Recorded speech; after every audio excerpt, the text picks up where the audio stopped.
morning, crack student gamers, and welcome to the British University Esports Championship Spring 2022. It's been a long time coming, and we're now live from Insomnia. We're back bigger than ever. We have so much going on here.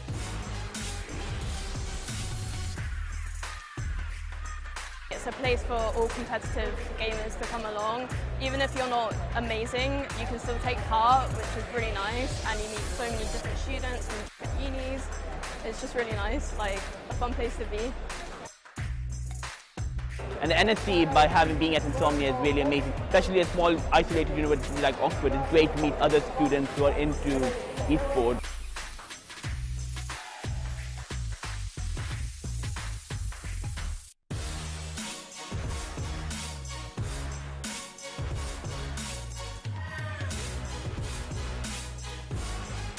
So we've got a spectator area where the student communities come and they're meeting up for the first time in probably 2 years, getting to watch the finals, and then we've also got the teams on stage playing against each other.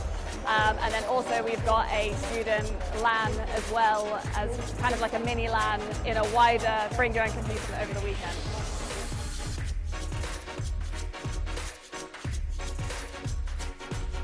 Super grateful for our sponsors. Our headline partner is Intel. We're also partnered with Barclays, Monster Energy, providing loads of Monster Energy to keep everyone fueled over the weekend. PC Specialist, Special Effects, and we're also partnered with Bucks as well. Everyone in the university scene is so welcoming and so lovely. You don't see people like this anywhere else, like in a community together. And it's just all about creating those connections with different people, and it's just really amazing.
Hello everybody, welcome back to the NARAKA BLADEPOINT University Invitational. We've got our second set of games today.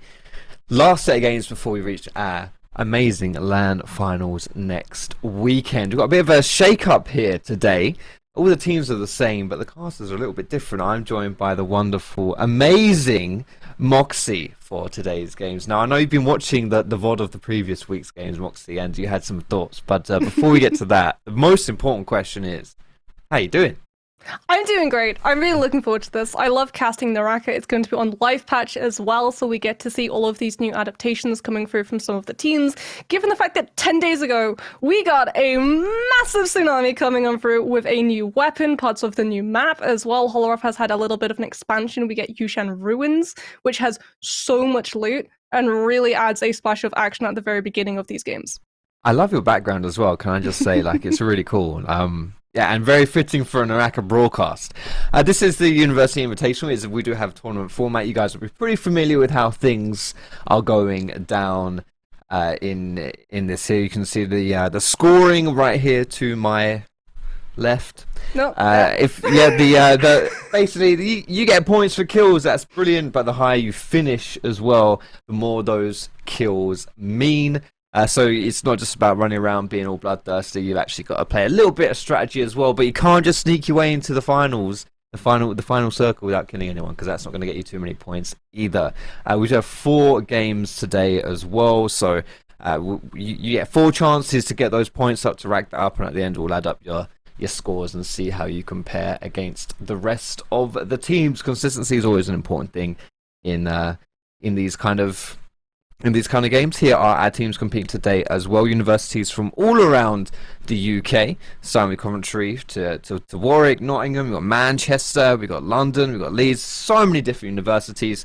All of these guys competing for their share of the prize pool, which can go up to £1,000 if you do finish first place. And that will be, again, next weekend will be our live finals. At this point here, we're just kind of building up points, and so you can get as high as you can towards those that score. Moxie, like I wanna ask you a question here. If you were to enter this tournament, do you think you could win the £1,000? I mean, against some of these teams, maybe. Against Manchester, probably not. Let's be honest, these guys, oh, they're scary. Yes. I was watching the VOD and I was like, okay, kind of gushing over all of the stuff they were doing, actually, because we saw great subturfing coming from them. We saw katana uppercut lockdowns coming from them off of the crouch right click to just lock players into position. There was even one game on Holorov where they all just lock support heroes and also Ataka for additional mobility, and they just go and take fights 1v3, and they don't die. No. Like, that's traditional and usual if you're running something like a Z-Ping, but when you're on a Karumi and you don't really have anyone to tether to support, instead you're just using it as an additional teleport for yourself, yeah, it's really impressive that you're able to survive 1 versus 3 for that long, and there is a reason that they are currently sitting head and shoulders above the rest of these players in the lobby on terms of that leaderboard. Yeah, you can see in the third game they didn't score particularly high. Let's just say they weren't taking it very seriously after the first game, when they realised how far ahead they were of the competition. They maybe had some fun in that third game. But definitely a team to watch there. University of Manchester, very, very strong, and I mean, just look at that total points: 177 points, second place 95, third 56. Like, certainly the team to watch. But not to take anything away, of course, from the likes of like Warwick and Kiel and De Montfort. I think we had some, I liked the competition that they bring, and it was a lot of different kind of play styles as well coming through. We've got 4 games on the docket today. We'll have one on the Morris Isle, then we'll have one on Holorif, then we go back to Morris Isle, and finally we'll round things off on Holo. So each game, you tend to see a little bit of different things, and that's really groovy. And it's gonna be fun again, because sure, Manchester might look like they're kind of running away with things right now, and I don't think that's that's probably fair to say. But there's still competition for that second spot and for the spots after that. And as I mentioned, sure, there's prize pool for finishing first. You get that 1K, beautiful stuff. But even if you don't finish first, there's still money up for grabs, right? There's still a lot of stuff to play for. And we've had the warm up weekend. Okay, that's what last weekend was. All the teams are warming up, and now we're going to get the serious business here as we lead up into the LAN finals next weekend. I'm excited to get things kicking off here. Moxie, outside of Manchester, is there anything specifically, maybe not like a team or a player, but maybe just like something in the game, because you said we've had a lot of changes coming through as well, that you're maybe looking for, maybe like a new weapon, like staff coming through or something? So I do like the new weapon. Staff is really quite strong at the moment because it has a lot of reach, similar to the Spear, right? So Spear got a little bit of a tinkering to a couple of patch notes as well. Away we got a little bit of an increase on the stagger frame rates that it gives, so it does incentivize actually using it a little bit more often, because it used to be you would hit an enemy with a Spear and they would just immediately bounce right back up. They would immediately kill you because they'd be running something like a dagger or a dual blades that have faster momentum on their light attack, so unfortunately you wouldn't be able to hit the Clang in time to be able to save your skin. But having that staff coming on through and really being able to toe the line between defensive and aggressive is brilliant in terms of the gameplay and the mind games that start to come into play, because a lot of the time separating like top tier NARAKA players in solos and trios will be how you interact with the opponents around you, whether or not you try and parry bait them to catch them into that really punishing animation and then you hit them with the combo, or you go for like 2 of your teammates trying to frame a fight, so you stagger lock a player down and then you come in with the wombo combo and actually land the killing blow. Staff allows you to really play into whether or not you are going to be playing aggressive or trying to play a little bit more defensively because of the way that it operates. So similar to Spear, it has two sort of phases of attack that you can use, where if you land one specific attack, you can then translate into a second follow through. So with Spear, it's the Dragon Slayers into Nezhaz, and then with the Staff, it's actually that sort of jump up where you land on the staff and you can decide whether to bounce backwards to play defensively, or you can lunge forward to actually land an aggressive hit. But it's all about your opponent reading whether or not you are going to be using one of those methods and trying to call and counter the correct way of attack. And when it comes to like reading abilities and reading attack patterns, that's where the skill expression comes through, which is one of the things I love about NARAKA. Like there is, it's yeah, one player, like you can 1v3 easily if you know what you're doing and you know you have those skills. And to be honest, we saw the University of Manchester do that. You know, like that this is trios format, but they were splitting up as individual players and taking on squads by themselves as one player. Like that, yeah, it is a lot of fun to watch when you can really just be able to. You know, there's a lot of reward coming through for being able to learn those attack patterns and being able to, you know, just when you're good at the game, just being good at the game is very, very rewarding here. Is there any like players specifically as well outside of Manchester that you're keeping your eyes on? Because I know, you know, we had a few kind of standouts, I would say, that performed pretty well last weekend. Do you think anyone could maybe give Manchester a run for their money? So I think Warwick definitely have a shot. So Scrub and Angelic Nova actually are both Empyrean. One, I believe, in trios, one in duos. And they had a really good couple of games. They were taking some really nice fights. And I think Manchester just being in the mix sort of tipped the scales on how we see the tempo of traditional NARAKA trio games pacing out. Right, especially when you look at Pro League, everyone sort of goes for those really aggressive first zones so they can take full advantage of the rebuff charms, and then we see a sort of lull coming into mid phase as everyone builds into final zone so that all three of their players survive, and we see final zone about to hit with about 36 players left in the lobby, and it becomes a matter of, can you fight on your feet? Do you have enough resources? Is your positioning good? Are you going to be caught out? Are your ultimate cycles actually changed the correct way? That we didn't get to see last week because Manchester just came in, and very similar to Spider, actually, when he started blazing through all of the solos in Season 2 of Pro League, immediately tipped the apple cart in terms of pacing, and it threw a lot of players for a loop on how they wanted to adapt. Because they didn't get that middle phase, they didn't get that time to be able to sort of conserve their resources and build into final zone, and we didn't get a final zone where it's like 10 Yoda ultimates or 12 TN monk transformations going off all at once. Instead, it's literally just Manchester blazing through trio after trio after trio. And I think now that some of these teams have had another week to sort of learn the game and try and figure out, okay, this is what we want to do, then we might see a little bit of a different pacing coming on out from the game. And I think that's going to play into Kiel and Warwick's hands really nicely because these are universities, they've got experience, they are ranked Empyrean in some of these pathings of the NARAKA competitive scene. So they do have the mechanicals. For them, it is just about that framing of the fight, which they didn't get access to in the previous week. Yeah, what I really enjoyed, honestly, watching from last week was just how crazy the games were pacing-wise, is a good word to use. Because when you watch the pro scenes, as you mentioned, there seems to be that kind of just almost formulaic like predictability when it comes through to like when you expect action and when you expect there to be a lull in the action. There was none of that. There was none of that with here the university scene. It was just all action all the time. Like no one cared. We had I believe the first game finished when there was like maybe like 7 or 8 minutes left on the board or something.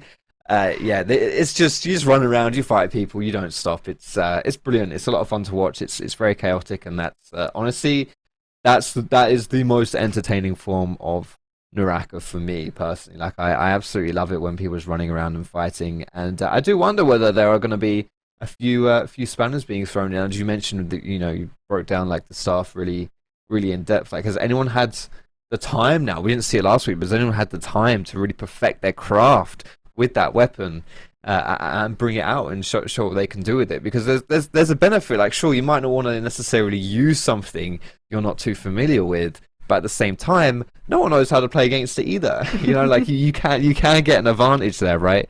And I think there's definitely something to be said about that, and maybe we'll be able to see some of that coming into our games. We're closely approaching the games. Don't worry, we are nattering on here a little bit for you guys, but it's cool. You're going to be able to see some action soon. Don't worry, we'll get our lovely but unnecessary faces off your screen in a few moments' time, and we'll hop right into the action. As a reminder, we have 4 games.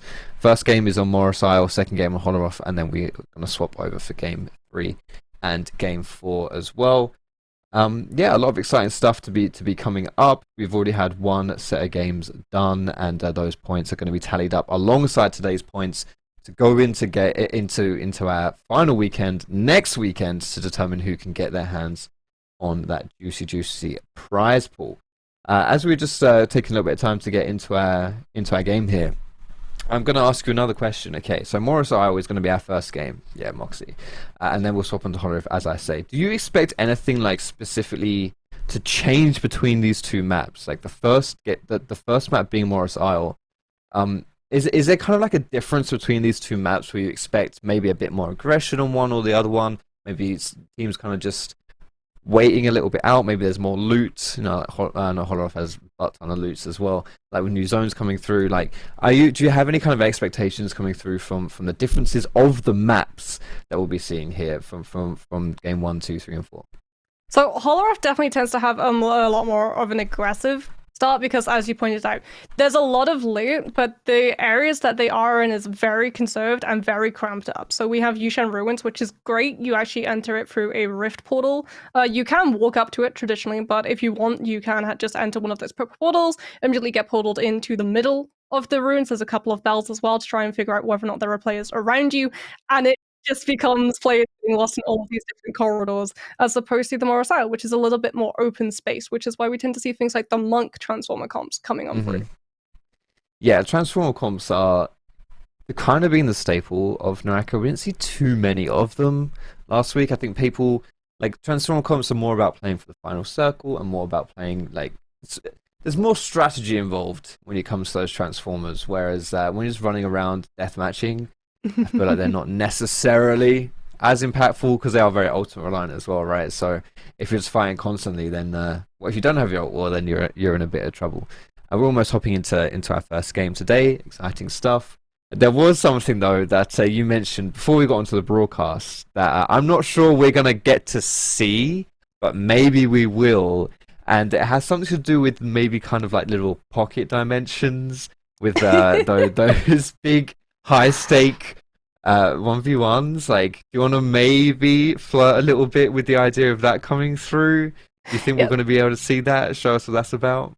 So Gates of Yang are indeed something that we have in the latest patch of NARAKA. That these little pocket dimensions where you can decide to enter. You don't have to, your hand isn't forced, but if you do and another team does, it becomes a deathmatch, a Thunderdome. Free versus free, no interruptions. It's touted as well as that avoiding third partying, which has been a problem that has plagued the trio competitive era in NARAKA, but you are literally blocked off. Only 2 teams can enter in, and if you're able to beat the team, you get access to one of those Morris Blessing boxes, which guarantees you purple weapon, purple armor, purple soul jade, a nice little bit of resources in terms of Vitalia and armor potions, as well as choosing a buff. You can either take Vermilion, Mystic Might, or Draco Storm, and that slightly differs to the Morris Blessings, because Morris Blessings, those buffs are random. If you have a Gate of Yang, you immediately get to choose which one you want, and I mean, you always want Draco Storm. Yes, indeed. We are getting on to our first game today. Excellent. We can see the players have changed their names, so you can actually see what what team they play for now. That's nice. So that's a welcome change here in the first game. I really didn't know who was who. University of Manchester, Spinach. Oh, brilliant. These guys had Chinese characters in week 1, so it was very interesting to say this guy's doing this, and now this guy's doing that, and oh, it's all happening now. But they've actually got names that I can read here.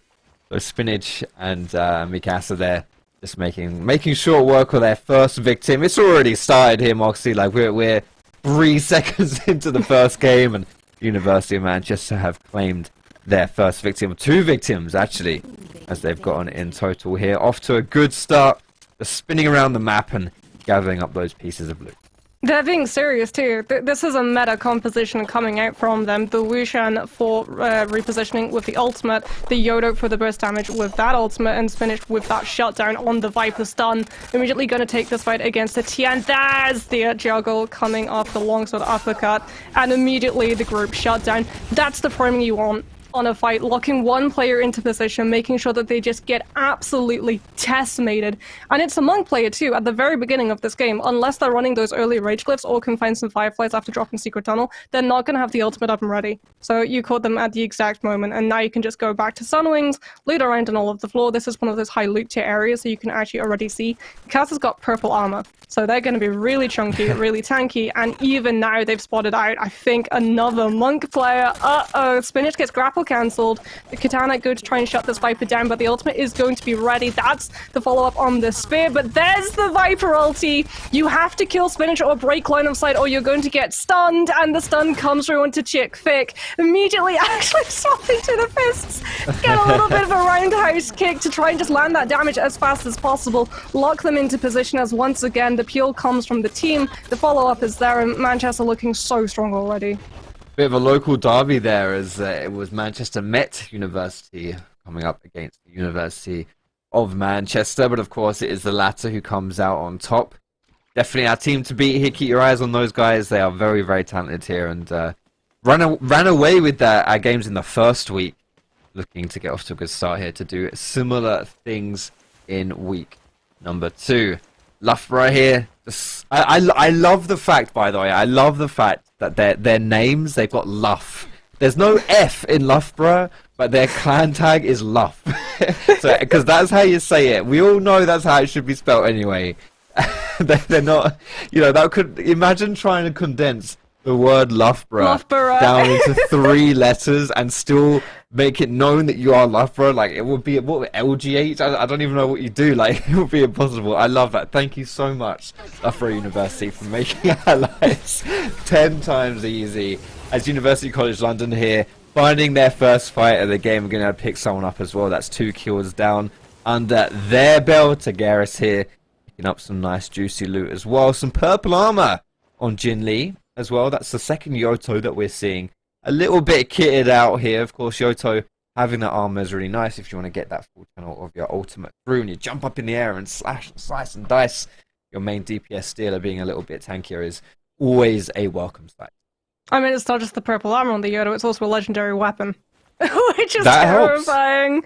That's definitely going to help. So early on in the game as well, when we haven't actually had any Morris blessings coming through, you are going to be fitted and kitted for every single fight that you run into.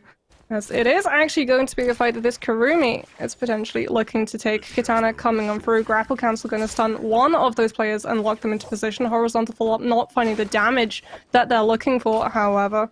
As line of sight has been broken. And there comes the answering musket shots. You've revealed your position. The fight now has to come on through. Katana is actually going to lock down one of those players. Shmulgi is going to be taken out of the fight, but the Kurumi still knows.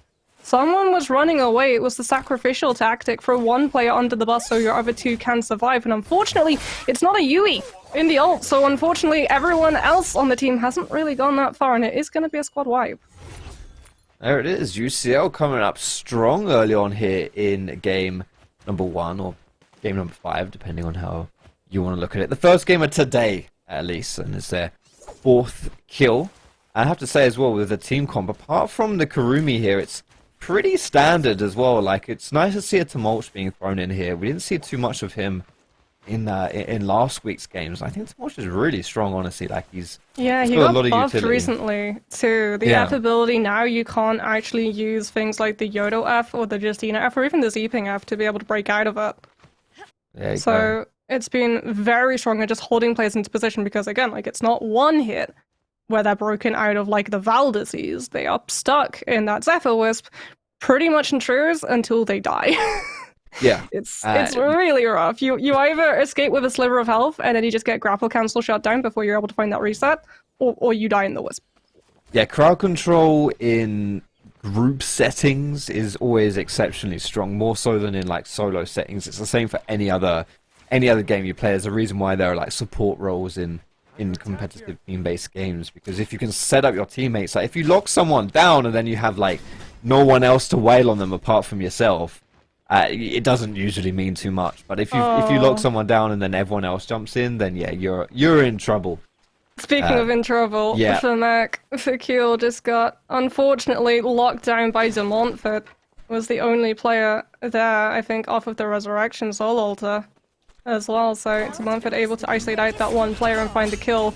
Early Bane's Breath actually going to be coming on through at the moment, allowing this squad to be able to stick around, charging up that full great sword on the left click. Might have to let it rip before you're going to run into any player, though, a little bit too slow. Yeah, no one's going to walk into that one. Not off their own volition, at least. Staffordshire University now trying to find their victim. I think it's University of Warwick they've got in their sights here as well. Everyone's just flying around, jumping about. Staffordshire going to find their victim. They're trying for it, and yeah, it is. Norm has fallen down. So Warwick, this is a team that we also had our eyes on coming into today. One of our better teams from week number 1. Actually going to lose a member there to Staffordshire. Very nicely done for them. And now it's the University of Salford also finding their own victim instead. Nicely done here. Variety of these guys. Just really good start for game number 1. They've got a bounty on their heads at the moment, actually. The good news for them, and they might actually have done this on purpose, is that the bounty target, that target, has the legendary armor on them. So whoever was carrying that initially probably passed it over to the target to make them just a little bit chunkier, and now they're using that bounty target to lure teams in to try to take those fights, and unfortunately they might not have the loot to be able to stand up to that. As again, we are going to see a Yoda ultimate potentially come on through. Manchester actually getting caught out by that Takeda ultimate. Mikaza going to drop the F2 to be able to heal and reset up through. It doesn't use the Yoda ultimate just yet, just using the focus right cancels to make sure that they don't get grapple cancelled out. And it is actually going to be the Wu Shen ultimate to be able to relocate the team to make sure that they are away as Bane's Breath does come through. And now they're going to take a bounty target, try and run onto one of those members of Staffordshire. Yeah, this is the power of Wu Chen, isn't it? Like, ridiculous stuff, just being able to reset those team fights. If you find yourself in a sticky situation, Wu Chen pops the TP, gets you out of there, you can reset. And a lot of times, honestly, teams just, you know, they get the reset, they heal up a little bit, and they go straight back into the action. And University of Manchester maybe not quite taking that path this time around, but still a pretty aggressive start so far for them regardless, sitting at 9 kills in total. It's a gate! Oh, they're doing it. They're going to take it. That's it. This is the gate to Yang, no? Yeah, that is the Gate of Yang portal, and it does look like University of Manchester are going to be winning. Here's the thing, if another team doesn't actually enter this realm, they automatically win and automatically get access to the box. So whatever happens in these next 18 seconds, if no one challenges them, University of Manchester are walking away with a buff from one of those boxes, and that is a terrifying thought indeed. That's absurd, man. I mean, but it's a lose-lose for everyone else in the lobby. You don't. There's a player. You can't. Someone's challenging. Is this one person? Oh no. They probably found it like, oh, what's this? Shiny. Oh no. Good counter. Let's go, Garrus. You can do it. 1v3, no problem. You got this, bro. But you see, I think he got some FPS drops there. Did you see that? I think it was maybe lagging or something. Nah, he had that. Until he didn't, he was winning. You know, until he lost, I think he was winning there. The good news for UCL is that their Kurumi does get to res at a soul altar, but they now have 4 minutes to try and find a soul bloom, otherwise they are out of this lobby. If you die to Yang depletion, then you actually do not get to go into that Ken form where your teammates can resurrect you.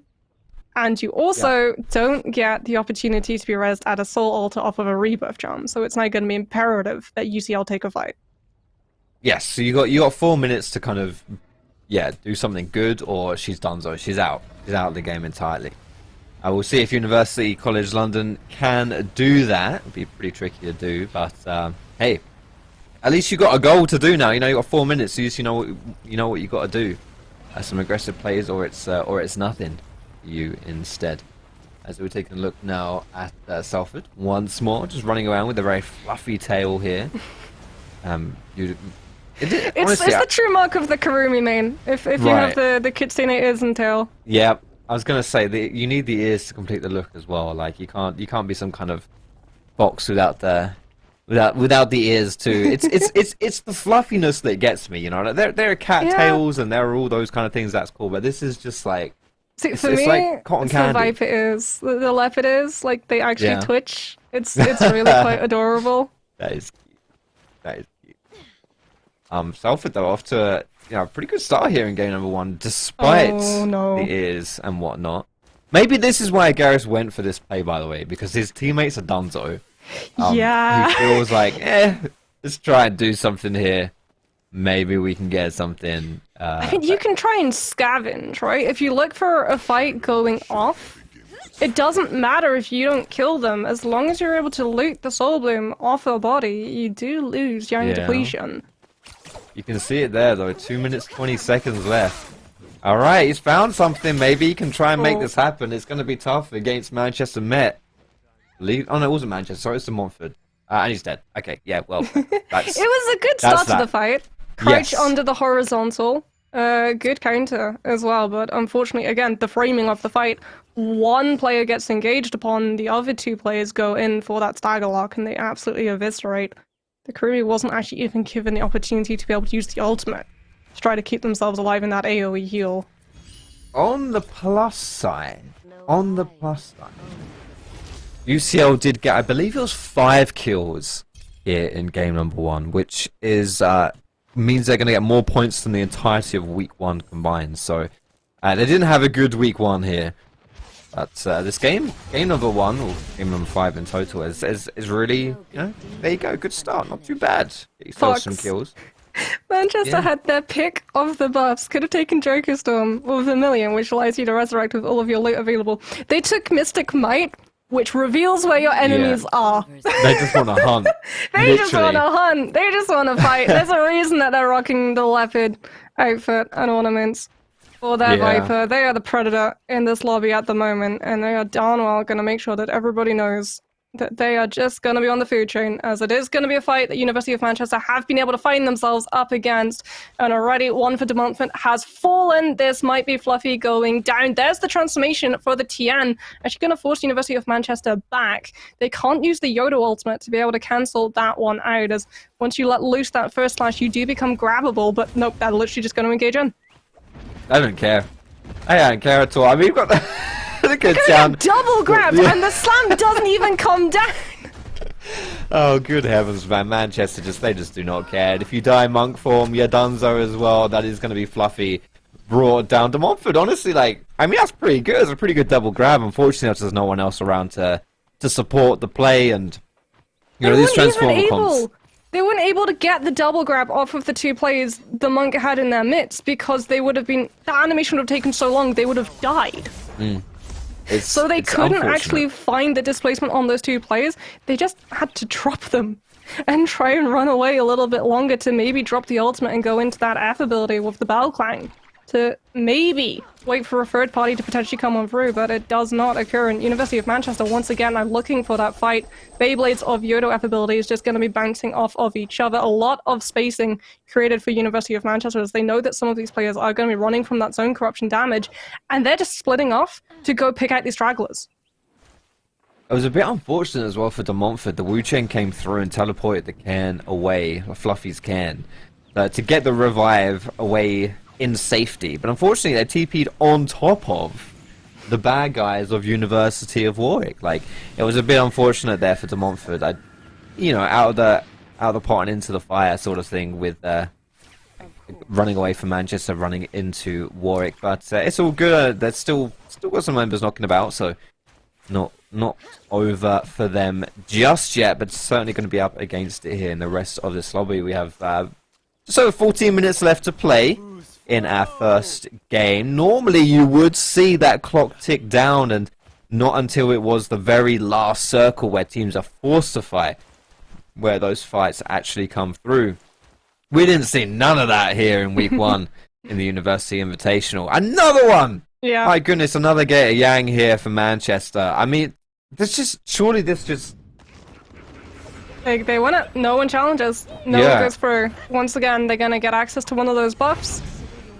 And once again, they pick Mystic Might so that they can try and find where those players are going to be. And it makes sense. If you're that confident in your fighting abilities, you've got your ultimates. You don't need the extra burst damage if you're running full Yodo build. And that's exactly what they're going to do. Scattershot as well on the bow to make sure that they get triple the arrows. This is a team that is set for Final Zone and for whatever fight they run into. This is full meta comp. Absolutely. These guys are scary, man. It does speak to the confidence, as you mentioned, taking Mystic Might. Like, this is not the buff that gives you the direct strength. This is the buff that shows you where everyone is. They don't need the strength. They're just like, where are they? We're going to hunt them down. We're going to find them. We're going to catch our trophies. And University of Manchester have been the predator so far here in the University Invitational. And it's not looking to let up any time soon. At least not just yet. Salford University, conveniently for these guys, it will be the location of finals next weekend. Will be up in Salford, so I assume these guys probably don't have to travel too far. So if they can finish high, then they don't even have to take away, deduct their travel expenses from their winnings. They'll be rolling in the dosh. Can you imagine that? How many bags of Haribo could you buy with that? What a conversion rate falls into for the great British pound. What else? When I was to... in university, I used to measure how many bags of pasta I could buy. buy. Yeah, pasta or you know, things like pot noodle or whatever. Yeah. Like, see, I wasn't a fan of the pot noodle pasta because, like, you could just you could cook it. It was super easy. It was super fast. You could put it in the fridge once you were done. So if you had like a 9 a.m. tutorial the next day, you could wake up and just have a nice easy bowl of pasta with some nice cheese sauce.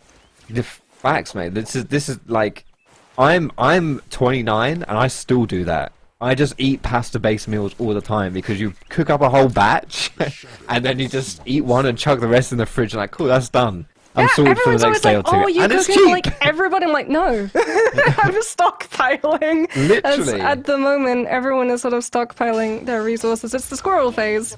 But one team that definitely does break that is, indeed, looks like it's going to be Warwick, actually, taking a fight at the moment. Actually using a really nice Matari ultimate to be able to break out from the University of Manchester's Viper stun. If you break line of sight, or use a Matari ultimate to turn your entire team invisible, you actually break the chain, so the stun does not go through. Unfortunately for Sir Scrub, it is just themselves that they are able to save from that engagement.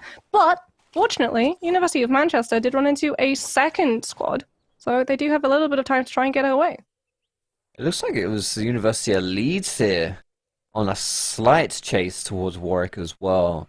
Sir Scrub, the last remaining member for the University of Warwick.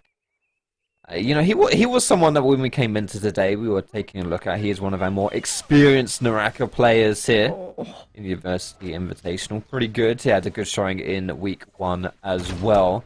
Unfortunately, it doesn't matter how good you are individually if you're in trios and there's only you alive, yourself, and no one else. It's not going to work. Those numbers are certainly still going to be a little bit too much to overcome. As the University of Manchester now have found themselves the Ballista, but the Ballista may have found some bad guys as well. Getting ganked there by Liverpool. Going for the control, the contest on the top of that tower. Spinach, though, is having none of it. He's going straight back into the action. He does not want to give up this Ballista. He does not want University of Liverpool to have their way. He is going to be contesting this area here, just shooting people, spinning around, slashing about as well. And the University of Liverpool find themselves in a lot of trouble. A very significant pickle has been found for these guys. And I'm not quite sure how they're going to get out of it. It's going to be very difficult. Some low health bars flashing about as well. All that takes is a few more hits and they will be done. So there's one and he has fallen. And Simon might just be next. He's popped the Yoto ulti. He's not got any health. He's not got any armor. And I think University of Manchester might just be playing with their food a little bit here. One still on the Ballista as well. Is gonna fall eventually. And there it is. Manchester picking up some more kills under their belt. That entire just spacing of that fight is perfect from Manchester. Taking ballistic control, using the greatsword full charge up on the left click as well to entirely counter the Kurumi ultimate of the AoE healing. And then because you have ballistic control, if they try and run away from the greatsword or the Yodo, they're running into the ballista. It's really gorgeous coming on through, and you really can see the experience that this team has all the way through from that positioning to the fact that they use the jump cancels as well to make sure that they seamlessly swap between melee and ranged weapons, just pepper so much pressure onto the team who did try to get on top of that ballista when they slightly moved away from it.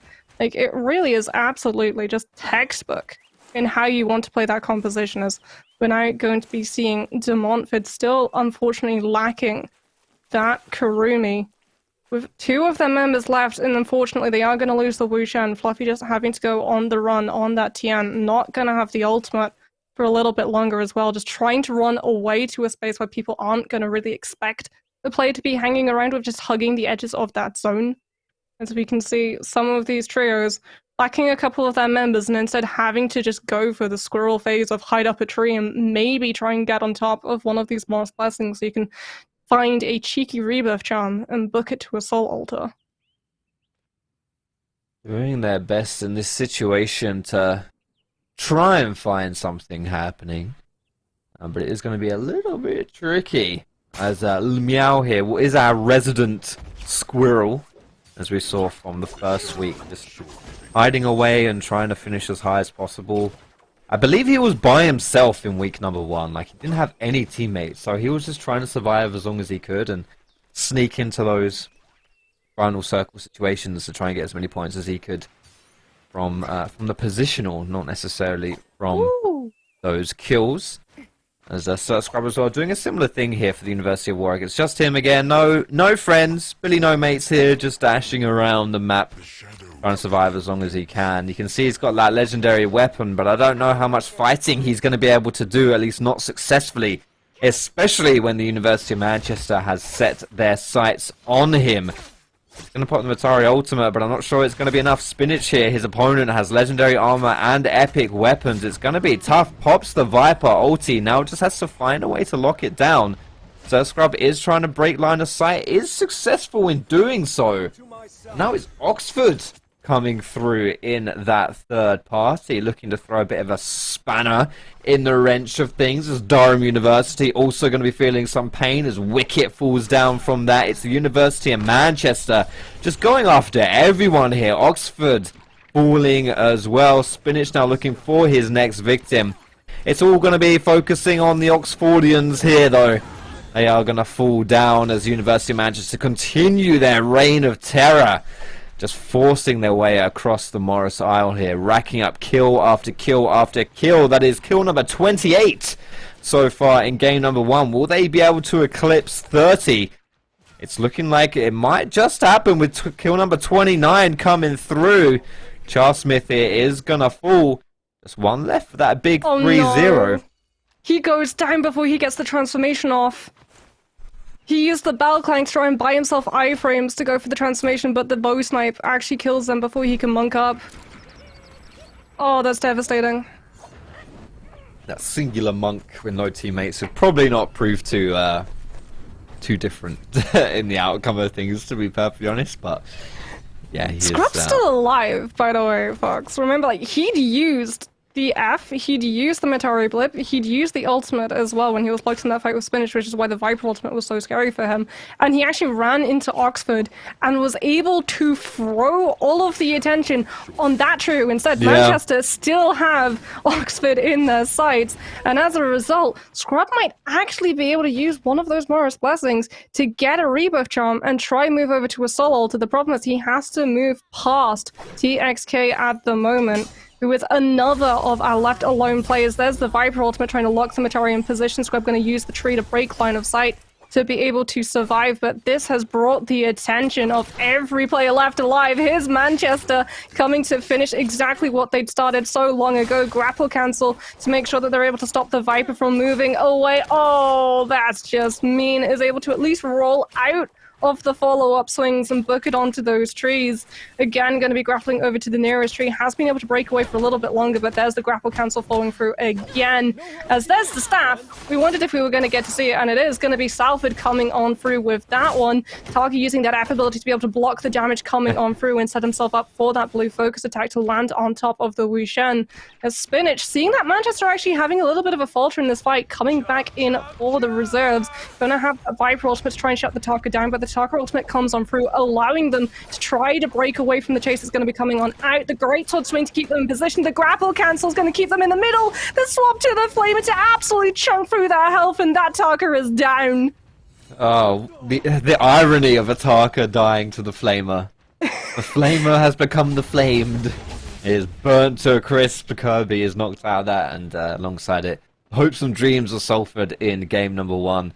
Just 5 players left now. It's the University of Manchester, 3 players strong. Lemiao here from the University of Liverpool, and I think Sir Scrub is still looking about. Yeah, He he's still seems to be around. somewhat immortal, honestly, here. Just looking to finish as high as he can. With Lemiao falling, you would imagine. We saw this a few times last week, where now that it's just 4 players left, Sir Scrub comes out of hiding and they just try and 1v1 each other. As exactly as you're going to see here. So, University of Manchester are going to let this one happen. It's Sir Scrub versus Spinach. No, Alan! Alan, that's so naughty. Come on, what happened to the 1v1s? You can't be doing that. That's no fun. Is University of Manchester, though, coming through in the end, as we expect. Beautiful stuff there. Very, very strong start here today from the UM, and as we expected, man, coming from week number 1, where they were just as dominant and not losing a single bit of pace here in week number 2. Yeah, again, like, you really can tell that probably the most experienced trio in this entire level. Like, Sir Scrub definitely, as well as Angelic and Nova. For that trio, like, they have experience, they are Empyrean, but at the same time, it feels like it's in solos rather than trios, right? The fact that you're bringing that Metarian, but you're not really using it to help the team out. Instead, a lot of the time, it feels like it's sort of just using for the push in case of panic emergency button, that you can use that Metari ultimate and the stealth that it allows to try and break these chases. We saw it from Sir Scrub as well when he's being chased by that team of University of Manchester, running into Oxford to make sure that they turn around and deal with that trio instead of him, because 3 kills on the leaderboard is way better than 1. I love that. This is one of the highlights. Just into the pocket dimension 3 versus 1. UCL, shockingly not winning the 1 versus 3 against Manchester there. That was a good game. Well, I honestly think that being able to have access to that extra loot going into the golden realm, really just it's gonna make Manchester, who are already very dominant, even more dominant, because like no one can challenge them. No one will want to challenge them in those situations, and so they're just gonna get all that free loot, all those buffs that come with it as well. Like, it just seems to make the rich richer in this kind of situation. So yeah, I mean, just in case you needed more reasons to fear the University of Manchester, now they're getting more loot under their belt. It was pretty dominant for them from this game, of course. But would you say that any other teams kind of like stood out maybe a little bit from this one that you were impressed with in our first game today? Well, again, like, Warwick had some really good matches. Like, they had some really nice fights. Oxford as well were able to hold their own for a nice amount of time. And we did actually see a little bit of a change to the pacing as well, where it feels like some of these teams who did go down earlier on last week have taken the extra week that they've had to be able to learn a little bit more about the game. Because we did see a little bit more traditional pathing and pacing of NARAKA trios, in that when we were about to hit, that final part of the match, 20 players were still left alive. Yes, a couple of them were just 1 player left from the trios, because unfortunately they'd had to sacrifice players to be able to buy themselves survival time. But at the same time, it does mean that the leaderboard, while it's definitely going to be slanted in University of Manchester's favour in terms of the kills that they're able to pick up, survival time for a couple of these teams is definitely going to be higher than it was in the week prior. Yeah, Lemiao seems to have a bit of a permanent stealth buff going on here. He's like Matari on steroids. Like, he just hides the whole time around. And I did see there were more members of the University of Liverpool this time around, I believe, than we saw in the first week. But yeah, it was yeah, he's still doing his hidey things and trying to finish as high as possible. I just heard a voice in my ear, but I didn't hear what it said. What was that? Are we good to break? Leaderboard is ready. Let's take a look at the leaderboard for game number 1. There it is, University of Manchester. Oh my goodness. Easily. I mean, this is obviously including game number 1, but this is a total. They did not get 136 kills in that first game. That would be quite difficult even for them, but holy moly, eclipsing 200 points. Second place hasn't even reached 100 points yet, but still, I mean, University of Warwick, like, in any other kind of situation, you would say that Warwick has been quite dominant. It's just if you ignore who's right above them in Manchester. But yeah, Warwick doing pretty well there. Number 2 kill in number 3 as well. Some beautiful stuff there as we're Now going to move over from Morrisala onto Holoroth when we come back, and we won't be too long either, so go get yourself a cup of tea, maybe some rich tea biscuits, which are the superior biscuit, and I will not be hearing otherwise, and we'll be back shortly.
Welcome back, everybody. Our first game is in the books. It was a bit of a aggressively victoriousness from the University of Manchester, as we were somewhat expecting, but we've still got some nice action coming through as well, and we're just about to hop into our second game of the day, this time around on Holleroff. My name is Sockshop, I'm joined by lovely Moxie. We saw a lot of what we were expecting in game number 1. Are you expecting somewhat of the same in game number 2? I mean, I hope. We actually had a discussion about this during the break about what some of these teams could do slightly better in terms of composition-wise, because obviously you choose your hero, you get locked in for the entire match, you do not get to change the hero that you come out with. I hope that we see more Wushan. He is extremely strong for some of these teams that are unfortunately losing a couple of their members very early on and aren't able to get back to either the Mars Blessings because they're being gatekept by all of these other trios or the Soul Altars. Wushan is really invaluable. The fact that his ultimate not only TPs all of your living members out, but TPs the Ken of your fallen members so that you can relocate and get that revive off without being punished is so crucial. Exactly, like you can genuinely... And for those of you unaware, like with the Ken, it's like your resurrection stone. So if someone dies, you can yeet their resurrection stone away from the action and then revive them. Like, you know, if they're down, you pick them back up. So yeah, as you mentioned, good for resetting fights and good for just keeping your guys alive so you can have more opportunities to make some things happen, especially if you're unlucky enough to run into the University of Manchester early on, as are these poor souls here. This is, I can't quite see, this is Liverpool, it's University of Liverpool here. Falling down here is Annie going to be sliced and diced into the Shadow Realm. As a reminder as well, these early deaths don't mean too much here. You do have access to that resurrection, those rebirth chimes here, as you get to just come back straight into the map here. You do lose your loot, but it doesn't really matter this early on. So it does incentivize a bit of aggressive plays here early. If you do die, it's not the end of the world. And obviously with the way that scoring works, getting those early kills is always nice. Let's get some extra points under your belt here as UCL up against the University of Warwick. We're seeing a little bit of Lancaster being thrown around here as well. Warwick looking to put the pain down. It is UCL falling. Jin Lee is going to be the first one down. Sir Scrub here now looking to continue that kill streak for Warwick with the staff in hand as well, the newest weapon here to NARAKA, as he's found a few more members of UCL. Pops the ulti of the Yoto. He's going to try and bring down Ageris here. Not sure if he's going to be able to find him by himself, but the rest of his team comes through, and of course he's going to be able to find him. His team comes and supports him as the rest of UCL looks to avenge. Nom has gone down. It's just Nova and Sir Scrub, but the duo from the heavens comes through here and is going to find... No, I'm lying. I'm lying straight through my teeth to you guys. It is Nova falling first. Can Sir Scrub pick up this kill, though, on the UCL member? It is going to be Loser falling. As my goodness, that was close as hell, as University of Manchester now looking to try and... Wow, I was going to say try and pick up the scraps of this fight, but it's Mikasa actually fell down. One of the UM members is gonna die early, but we're getting some big scrapping early on here, Moxie. Yeah, that is the City of Tang having a lot of players and a lot of loot clumped up in those very small hallways, which does mean that players like the Yodo ultimate and the Takeda ultimate find so much value because there is just not enough distance for you to be able to successfully tap dodge.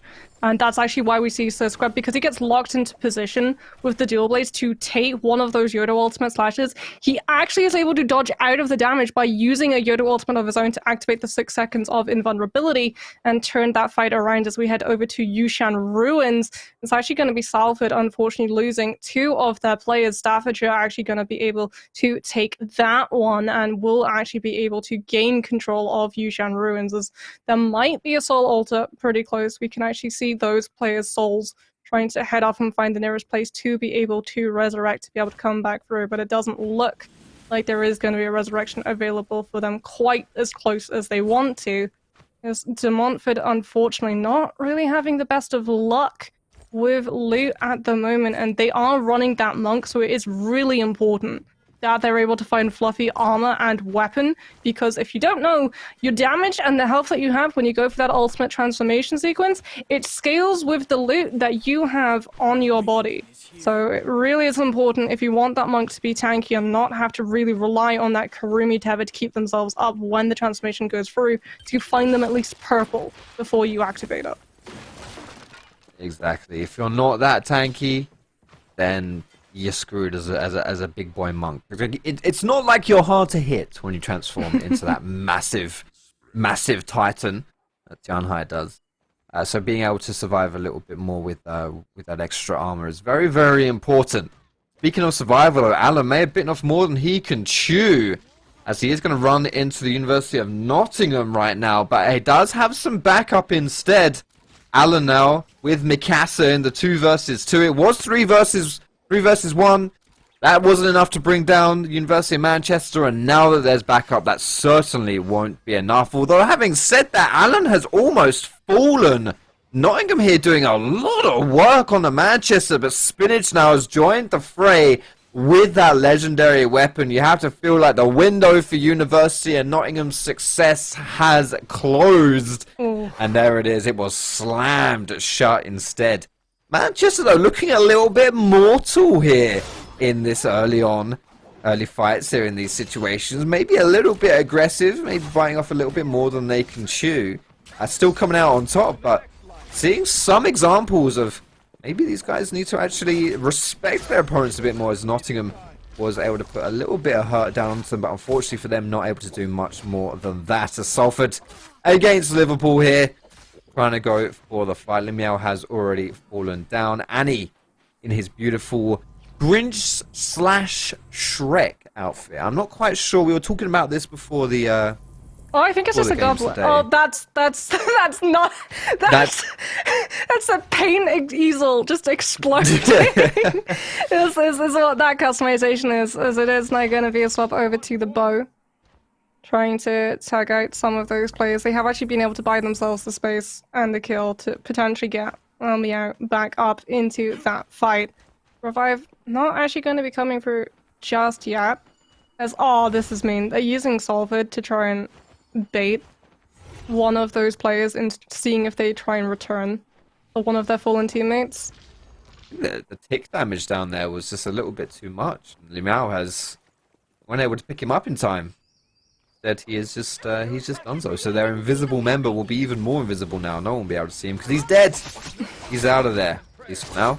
As De Montfort now Fluffy looking to get some pain down here onto the University Leeds. He's popping the Yoto ulti to buy himself a little bit of time.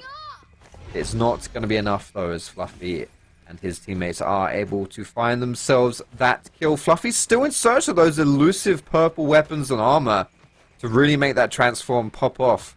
He's got purple dual blades, at least. Well, there you go. He's got something. But, he probably wants a little bit more than this, especially if he runs into Manchester. Yeah, you really want purple armor, is the thing. Like, the weapon is great. It means that if you just hold a player into position and chip their health down past something like 50%, which is pretty easy if you have one of your teammates swap to a ranged weapon and just hammer into them when they're in your hand. Then you go for the Grand Slam, but De Montfort have actually been able to find themselves a staff as well, and do lose one of their players going pretty low. Hydra are actually going to decide, no, I fall too low, I'm going to use that Wushan ultimate, we're going to relocate and then come at this fight from a different angle. They have that transformation up and available for Fluffy, but running into its Sammy ultimate is definitely not the way they want to start that fight. As it does seem like they've spotted a little bit of a ruckus going on towards their right, and maybe they want to try and take this engagement. As well, you mentioned before this game as well, after game number 1 and coming into this one, you said you wanted to see more teams use Wu Chen to get those resets off, get those teleports out of bad fight, and you just saw De Montfort do it. So they're listening into you, grabbing your strategies here from the stream. Staffordshire now up against Kiel and Manchester. You have to feel at this point with the circle closing in, just trying to run away as best you can, try and get to safety, try and survive, because that zone is not friendly. That big scary purple line that's coming across here. It doesn't heal you, it doesn't buff you, it doesn't make friends with you, it doesn't cook you dinner or take you out to lunch. No, It eats your health bar, though.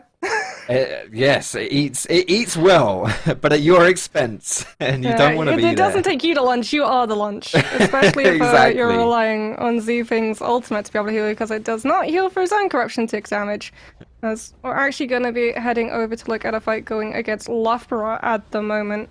And it is going to be some of these players just trying to escape as fast as possible for Durham. One player extremely low still for Loughborough. Rally on that Matari, actually able to break away from the fight. Uses the ultimate to guarantee that they're not going to be chased. A little bit too eager to drop that one. I know, like, you want that safety belt of just knowing, okay, if they're following me, I'm going to be invisible. I can double back and try and get information on where they're hiding. But at the same time, it does mean that you're not going to have it available when you have to reposition and run into another team. I'd much rather have seen just the F ability being used to create a little bit more distance and make sure that you don't get grapple cancelled.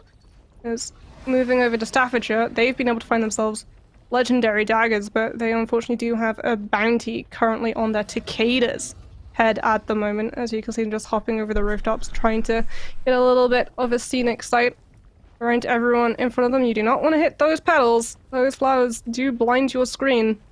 They've been a little bit nerfed. They used to last a lot longer.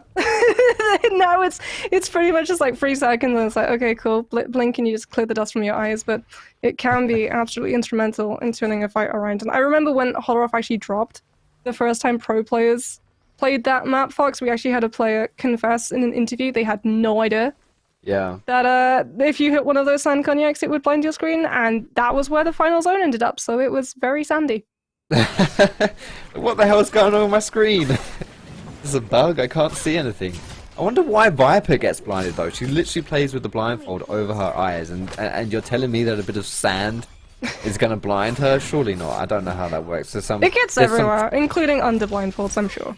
Oh, okay, yeah, sure. So that would influence her ability to. It gets in her ears because she uses sonar like a bat. I mean, if to track people around logic, her. Zfing literally uses a bubble around her, so you'd think like the Zorb would be sand resistant as well, but here we are. Yeah, well, that's true. I guess this game where people spin around and jump 60 feet into the air and fall gracefully with their big cocktails is not a realistic game. I demand realism in my video games. What's going on here? Then again, if this was realistic, University of Manchester would have way more than the 17 kills that they've currently acquired for themselves here in game number 2, which is a very high amount of kills, don't get me wrong, but by the UOM standards, we want more, we expect more. I'm sure they'll find more opportunities as this game goes on. I'm being a little bit silly and a bit critical, unnecessarily so, as they're already finding some more fights here. These guys, anytime they pick a fight, they come out on top. It's Staffordshire this time around. Gonna be their victims. I'm gonna fall down and just get some little loots here. Easy peasy lemon squeezy. Some good old loadouts coming through already here from Manchester. Some purple armor. I saw a legendary weapon knocking about as well. Most certainly, if there wasn't anything else that makes these guys scary to fight, if it's not just a skill perspective that makes them tough to beat, it's the loadout, which is even more so. And Otin there as well from Staffordshire, gonna fall, and he himself has some decent gear on him, so that's gonna go into the pocket of the University of Manchester as well, as if they didn't have enough good gear already. Beautiful stuff for these guys already after a roaring start here in the second. Yeah, legendary staff as well for one of their members, as well as one of the better Moonsbane charms. Actually holding onto that one, they're going to be able to drop a Bane's Breath any point between now and the next 5 minutes before it expires. As we can actually see that lull phase is coming through. These trios are actually using the purple invisibility bushes to crouch in between so you don't know that they're there, and unfortunately for UCL, one of their players, the Yodo, has been caught unawares. There's the Matari ultimate trying to stealth everybody, but unfortunately it doesn't teleport you! The dual blade lockdown with the charged up left click absolutely deletes the Yodo's existence, and Loughborough's strategy pays off in spades. There it is, Loughborough able to pick one out of position there, the old sneaky bush tactic. Very nicely done. Their 4th kill coming through as well. Very nice for these guys. Loughborough here kind of struggling so far in this University Invitational, not being able to find too much of anything, especially in week 1. So I'm just going to see them hopping about here. I do quite like this customization. The elf ears and the pink hair is a little bit nicer to look at than double, just green skin, just this green orcishness. It's kind of hideous, honestly. But then again, if you can do it, why not? As they say, engaging. It is him. It's the green orcish goblin. The man, the myth, the legend. Speaking of, there he is, and he's going to transform. He rings the bell to give himself a little bit of time to survive before he comes into that monk form with a bit more health coming through. It is going to get that grab, and the circle comes through as well. So Loughborough have to be quick about this one. They're going to have to bring Annie down fast and furious. And so they do. Salt is able to pick that one up, and he falls down, and Loughborough able to just get away from the circle. Well, I mean, I still got that self buff, by the way. Just look at the health bar sitting in one of those bushes. Just chilling, doing what he does. Just chilling, living a little bit longer, extending that survivability timer, making sure that the kill multiplier is just a little bit better at the end of the game. As Manchester have actually lost, I believe, 2 of their members. That was Spinach's Karen that UCL were currently rifling through.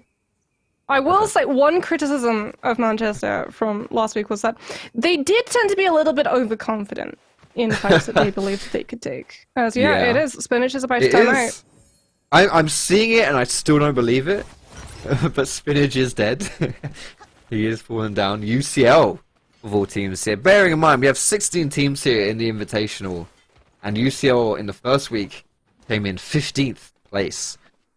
I was not expecting that, as it's Alan all by his lonesome in the Golden Realm, as I'm going to call it the Golden Realm, because it is nice, and you know I feel like that fits, and you get loads of loot coming out of it as well.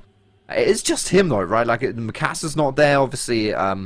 Spinach has already fallen, so that maybe he's playing a little bit of, maybe, you know, I'm assuming the other teams don't know that it's just Alan inside that zone right there. Although Alan is now fighting someone from Kiel, so University of Kiel have taken up the challenge there in the zone, looking for it. What's that Scrub up to here? Is he Scrub's getting the soul altar. Yeah, he's using the soul is. altar inside the zone. The problem is, you res and you don't really have a lot to your name. You have grey armor, and zone corruption actually ignores the armor that you have. So Nova's going to have to grapple right past Al Miao, who is going to see that player is low, isn't going to make that move, because they know that someone, obviously, is there. Use that soul altar. Oh, occupied! Oh, chips in the night! As Nova is going to relocate right past Al Miao to get back to Sir Scrub. They've been able to survive the worst part of the resurrection. The soul altar was pretty close to the start of that zone, so they didn't take a lot of corruption damage. But if another trio had been there, being able to cut them off at the pass, they would have been downed almost instantly, as University of Manchester actually going to be able to get to a Rift Dealer, buy themselves a rebuff charm, and Spinach is going to be back in the lobby once again. There he is. Legendary staff, legendary bow from Alan as well. Very nicely done. Very, very kitted out right here. And sure, you know, Manchester, you may have been able to bring Spinach down once, but I don't think he'll make the same mistake again, or at least maybe he'll be a little bit more respectful his opponents here. And it seemed like they were kind of splitting up again, you know, Alan being by himself through the gate. And just don't think he intended to do that. But it's fine, no one else is around. Our observers definitely didn't catch that moment. Absolutely not. What are you talking about? See, we're looking at Salvation Podium. That's brilliant, honestly. See, they're just like me. University, man. I could be here, man. I could do that. You could 1v3 that, true. You could go into the gates of Yang and survive. I would love that, actually. Maybe at LAN we can set up gosh. I don't cast a stack versus. I do not want to expose myself. I can coach you. Yeah? I've You're gonna have coached to our be a observers for the past pretty week. good coach. And let me say, we were winning our lobbies. By the end of Okay. it, we put together a pretty good team. Okay. Well, I would be very impressed if you did. But that's a high task. I'll see if you live up to it. For now, let's see if University of Manchester can live up to the expectations we've had of them. Will they keep their greediness going? Will they respect their opponents a bit more and just be the dominant force that we know? It looks like they are all here in the area. And they are going to be finding their victim here in Loughborough. I'm not quite sure.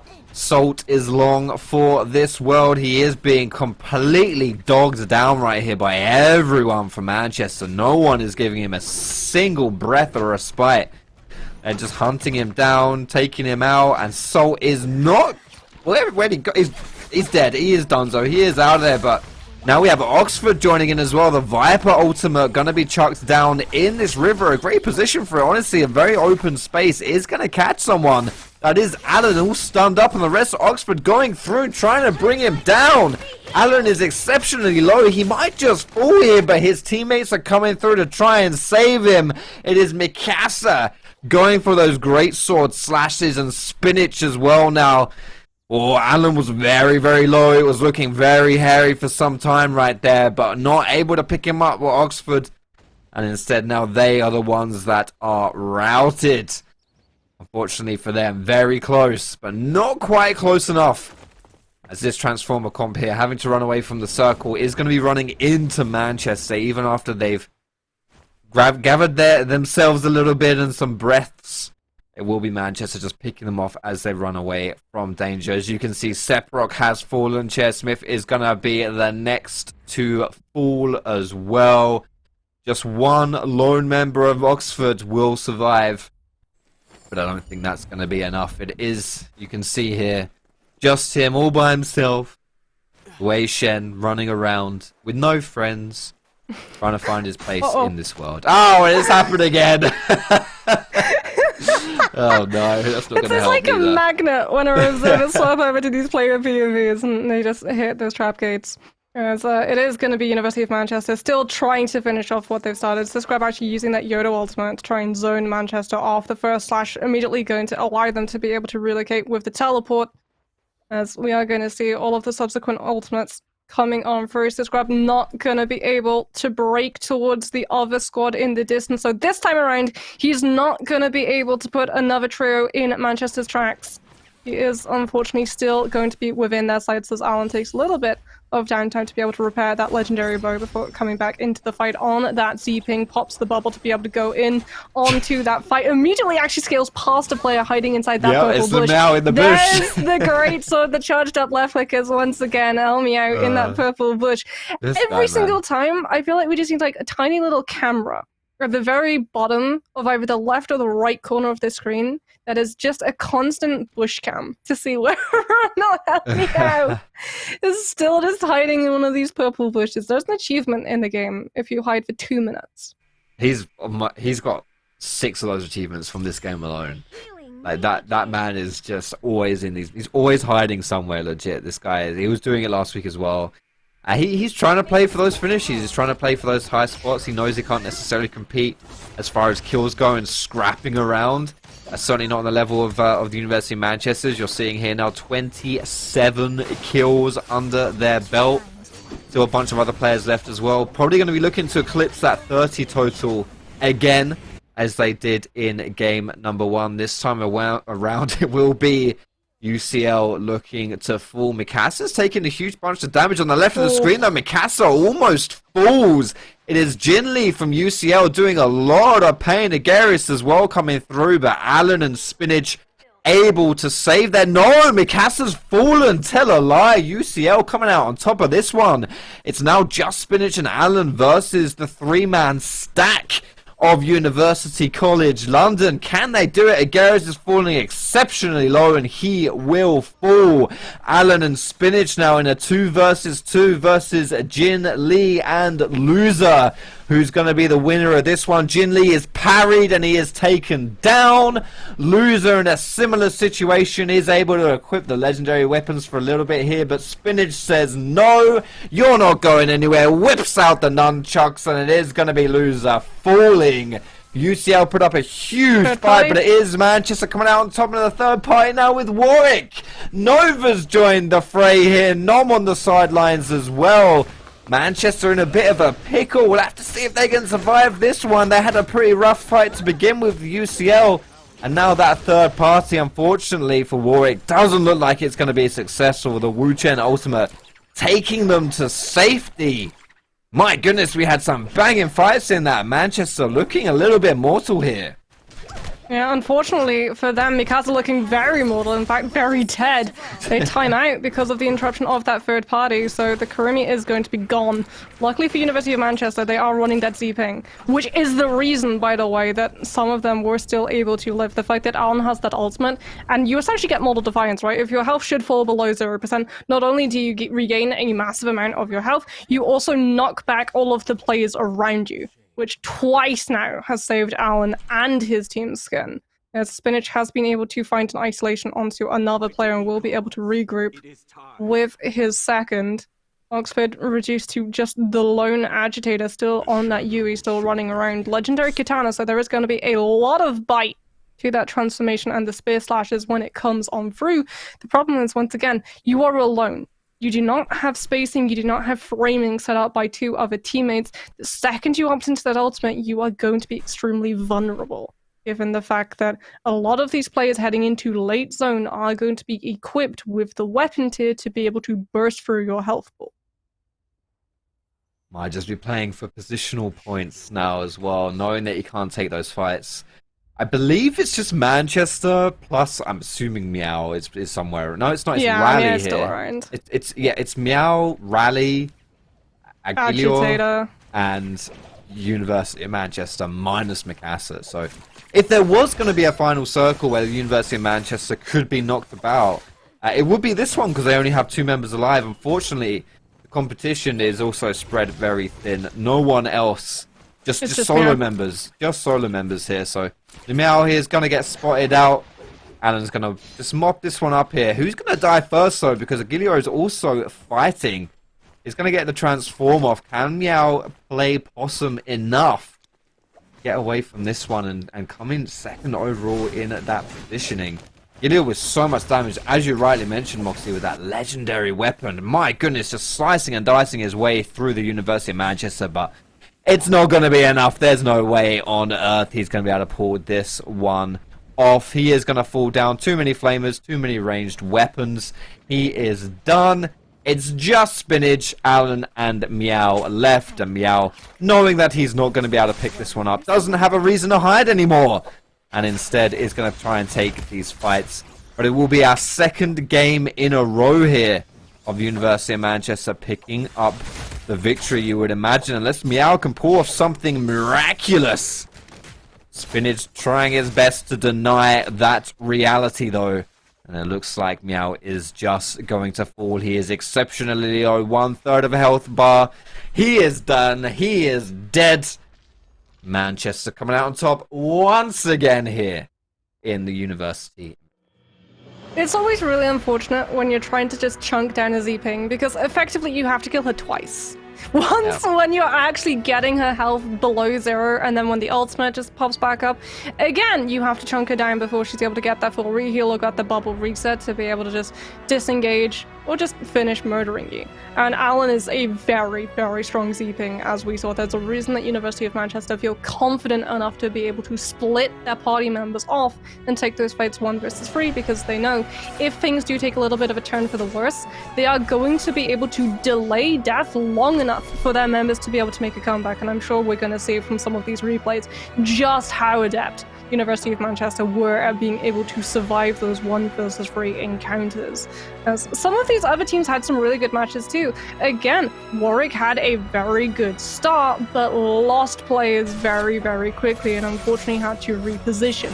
As we could actually see Staffordshire having some pretty nice fights as well, coming on through, contesting that stash, wanting to have all of those soul jades and loot loadouts to themselves with the legendary daggers very early. But once again, you run into a Z-Ping who immediately is able to turn it around because you have the bubble activation and comes in with that greatsword.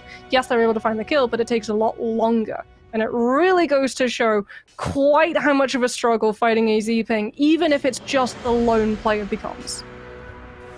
Yeah, it's really tough, honestly. Like, I have to say, though, all things considered, with what you're saying about zipping, obviously having to really just kill it twice, it's really frustrating to play again. I still think that, you know, the teams did really well to actually bring a lot of pressure onto Manchester. And if zipping wasn't around, if it was a different hero being locked in, I actually think, you know, maybe these guys don't actually come out on top of this game, because there were a few times they were really, really caught with their pants down, out of position. You saw Spinach actually did fall down at one point there. Well, Alan would have died in another engagement too. Yeah. At the time, they were actually using a purple staff. That's why we see actually the peel come through from Mikasa with the Kurumi Tether to make sure that they survive. And the reason that the Kurumi Tether was necessary was actually because Alan lost the purple staff and had to swap over to a blue greatsword because he got parried. And he was relying on the staff to stagger lock some of those players into positions so that you can flawlessly move between light attacks, blue focus. I believe he also had a soul jade of jabbing to be able to alter some of those attacks as well to make sure that they lock those players into position. As yeah, we can say that. The staff's super fun. It looks great, doesn't it? We were mentioning, talking about this off broadcast, like the uppercut animation where you just plant the soles of your feet into someone's chin. Looks really cool, and yeah, it does. It is satisfying. It is satisfying to bring people down with the stuff. It's cool that we're seeing some more of it as well. People getting more comfortable with that. Let's take a look at the overall leaderboards here as well, coming out of our game number 6 in total, second game for today. University of Manchester. I don't quite remember. Did they reach 30 kills that game? I think they probably did. But still, obviously, 35 kills I'm hearing. That's absolutely, yeah, just slightly above 30. Warwick as well, doing some good stuff as well. Still, Keele and De Montfort, though, plus Staffordshire, almost all of 37, 36 kills. They're almost tied together here. So that spot for third place is certainly heating up here. That's something that we're going to, those three teams, I think, for me personally, are going to be watching coming into the last two games, Keele, De Montfort and Staffordshire. We want to see if they can, you know, who really comes out on top, because right now they're all kind of jostling for that third spot, and it's looking very tight right now. We'll see what can change coming into our next game, but for now we're going to take a cheeky little break, and we'll see you soon.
Second game of the day is in the books. We had a lot of excitement coming through there. More importantly, University of Manchester looked relatively mortal in that one. So maybe we can see some things shaking and stirring the pots.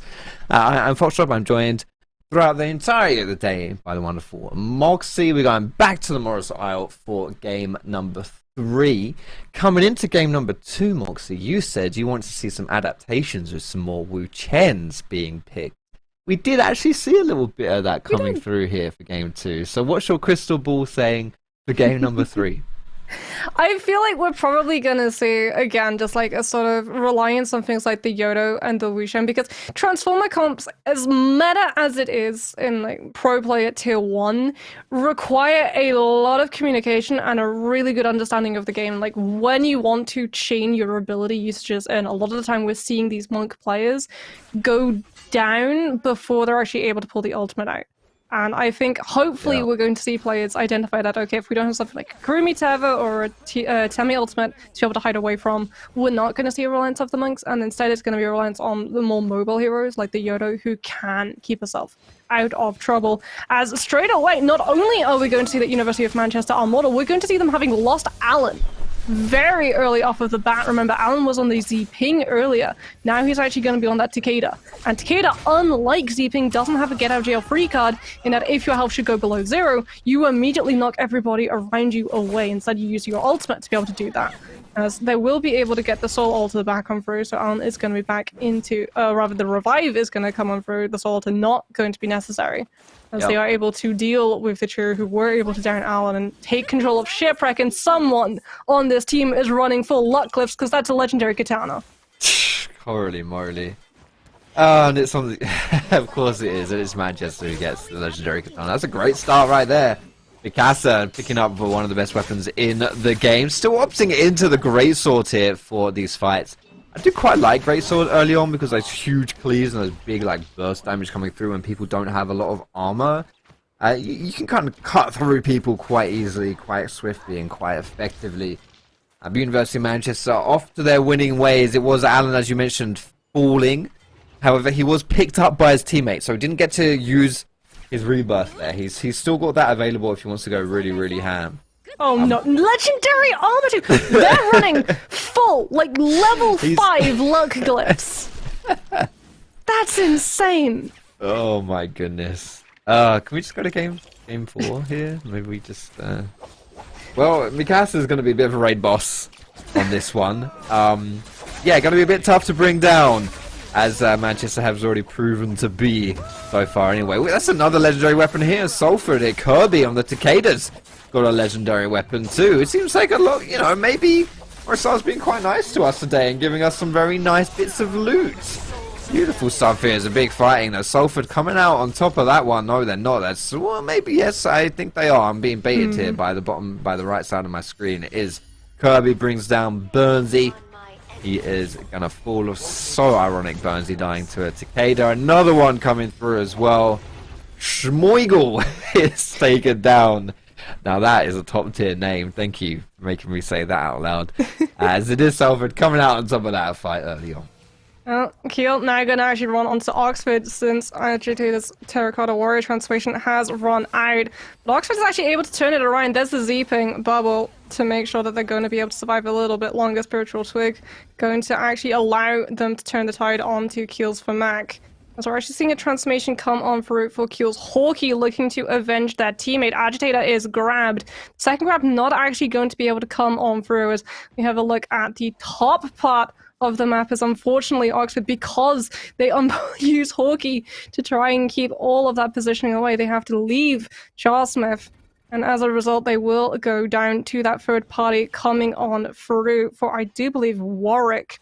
Yes, there's the transformation now running on Keels. Hawkeye extremely low, not going to be able to have the bell clang any longer to be able to keep themselves alive for a little bit, as Scrub is able to take away that kill and send Hawkeye off to the Soul Altar to that regroup.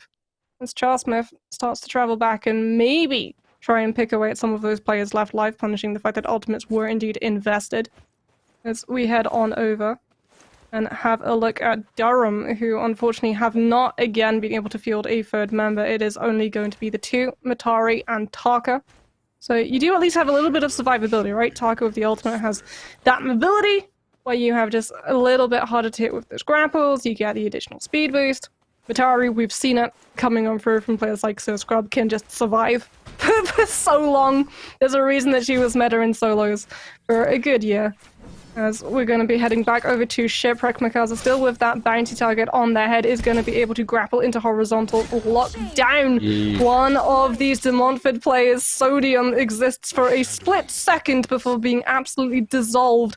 As once again, Mikasa choosing to use that blue greatsword, very similar to GBL Jin, deciding, yeah, if I can only find a blue dagger, I'm just going to keep using a dagger as my comfort weapon. Foregoing the legendary katana as we see a Justina ultimate coming on through so they can use those additional dashes to be able to escape Manchester's clutches. Manchester up to their usual antics here as Durham, the two-man member, fighting against Coventry Phoenix. It is Durham who come out on top of that one, at least to begin with. Crossed Moon here on the Tarka, able to find his first kill.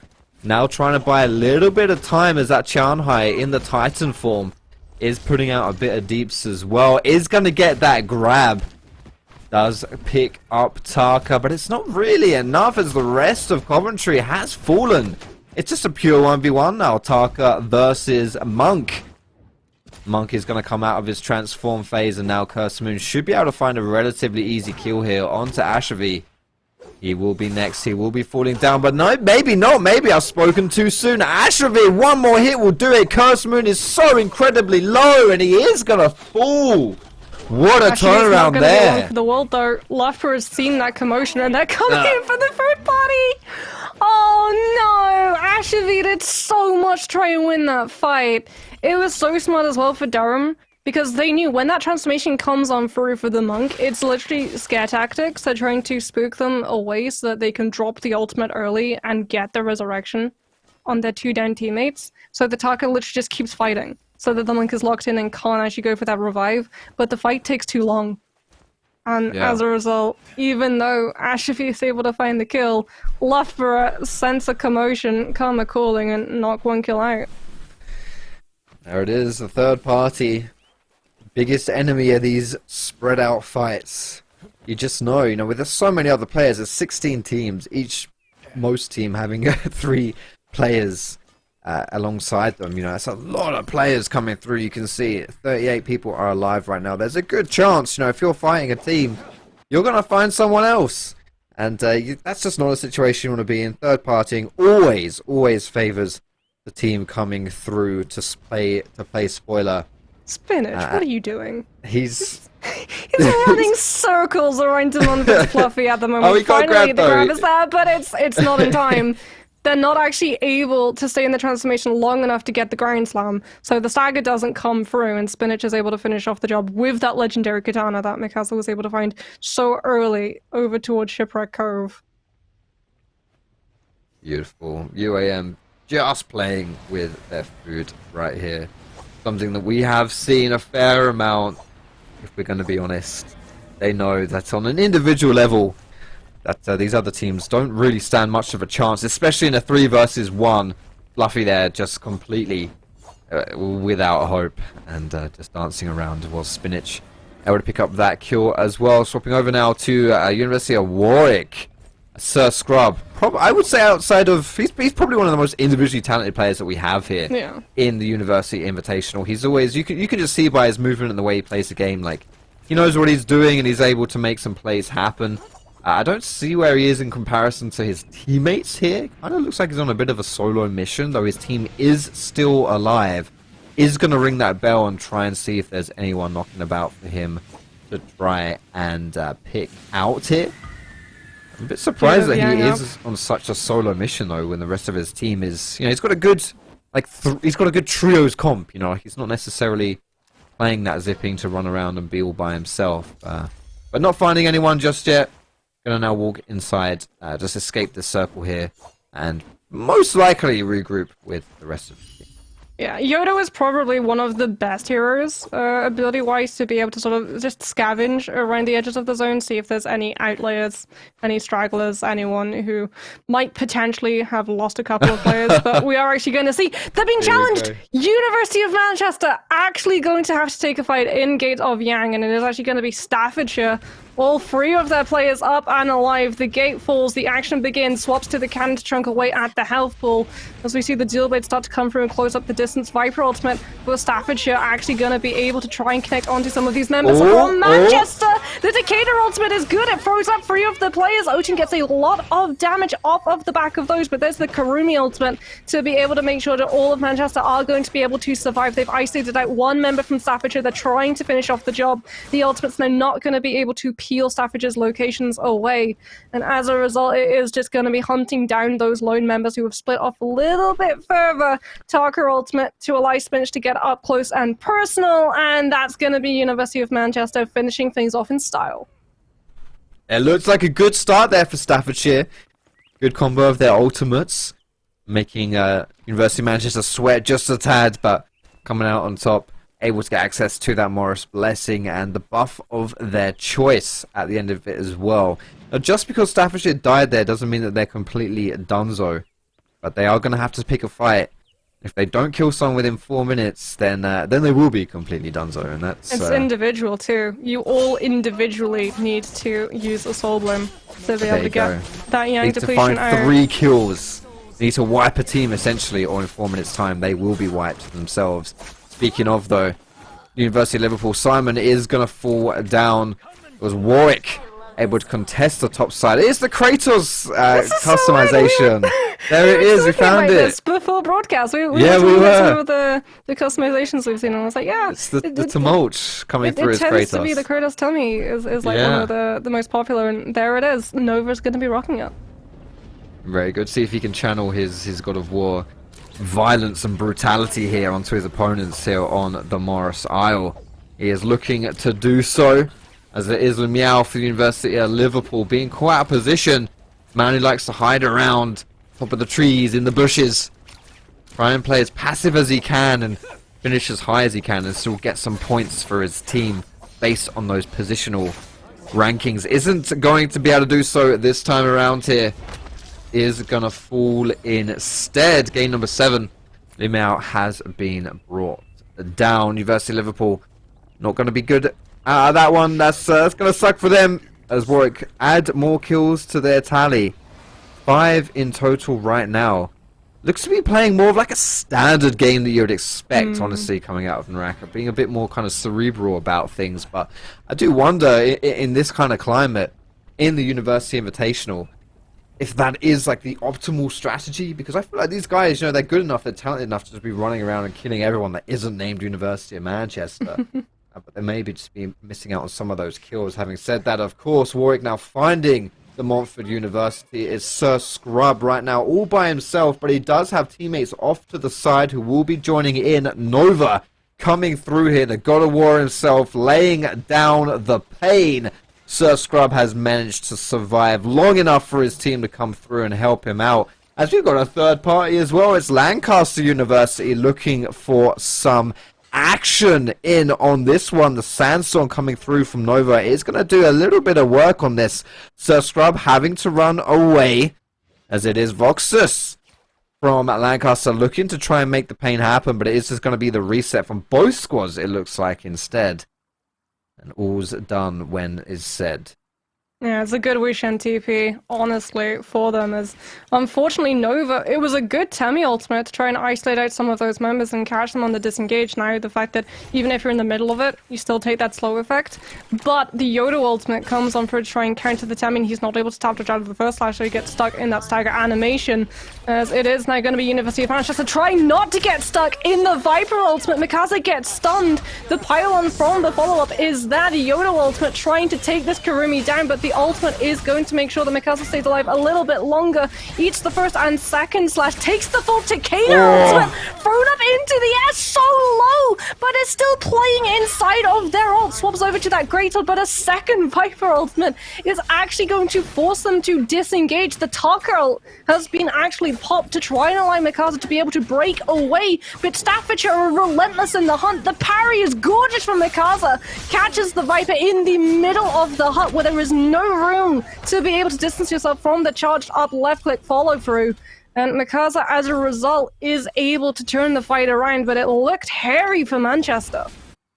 Ah, but that's just insane, isn't it? The Kurumi with legendary armor, so hard to bring down. Even when it was like 3 versus 1 and she was stunned in the Viper ulti, able to survive long enough to get down her own ult.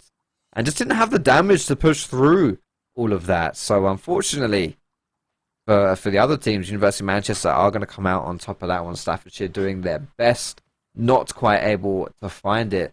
As it looks like Lancaster did actually win the fight eventually versus Warwick. You can see Nom's body there being looted around. So a big win there for Lancaster. Swapping over now to UCL.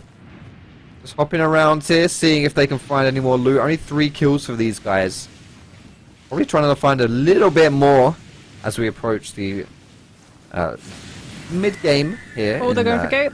They're going to actually enter the gate, though. Do they believe? They are. They are going to go for it. Gates progressively get more important because loot and buffs, Yeah. but they also progressively get more punishing because as the game continues, we lose more players and it becomes harder to find bodies to get those soul blooms if you lose. As it does look like they're actually going to have a challenge. 3v1.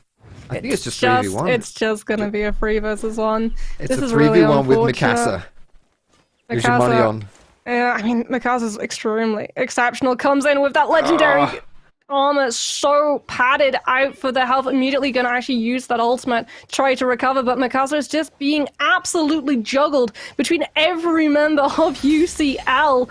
Parry attempted, will be able to drop one of those weapons to the ground, but Mikasa is still going to fall. And once again, we see just a little bit of overconfidence coming through from Manchester, or maybe they didn't think that they were actually going to be contested, given the fact that they have been able to enter those so freely and thought they could just pick up a very cheeky, easy buff for everybody, because even if you don't go into the Gate of Yang, if one of your players picks up a buff from those boxes, everyone in the party actually gets it. As it is going to be Loughborough with a gorgeous Yoda ultimate, going to be able to fell another member of Manchester. Spinach, without that Kurumi backup, is going to go down. And oh, Lancaster, slowly but surely, they're picking apart that composition. Manchester losing members left, right, and centre. Like the hubris of the University of Manchester might be coming back to bite them in the bum just a little bit here. One person entering the realm of Yang, and then again Spinach all by himself.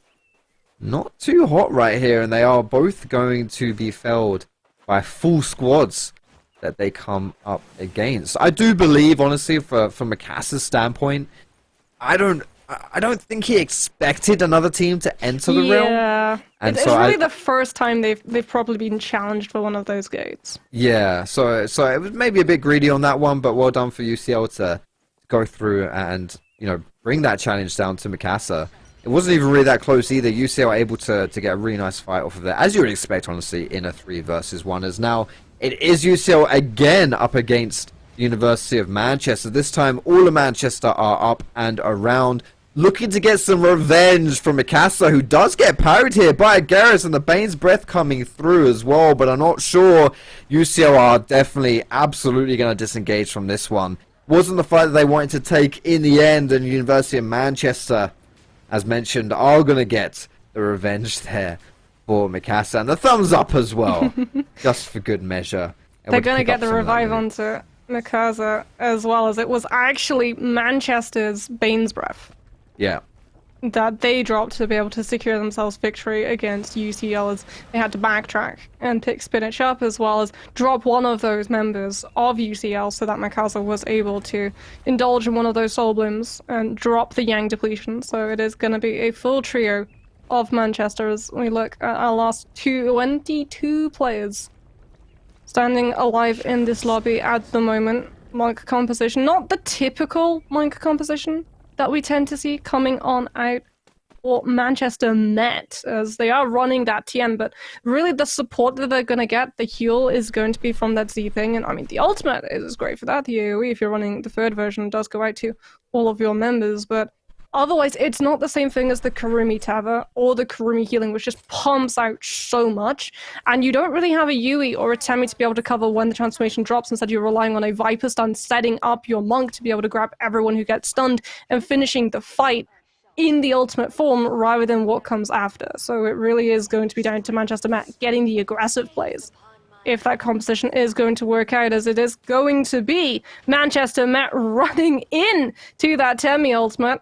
So Scrub going to be taking a lot of damage and immediately going to be trying to isolate out some of those players. For Warwick at the moment does have no shield at the moment, taking a fight.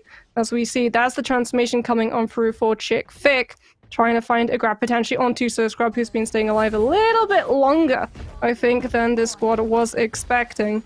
As looking for that grab, not going to be able to find it at the moment. Spinach, again, dancing around the toes of the TN. Flamer coming on through. Chick Fick hounded by the repeating crossbow as well. Isn't even going to get the opportunity to drop the ult for Manchester, just absolutely eviscerating the health.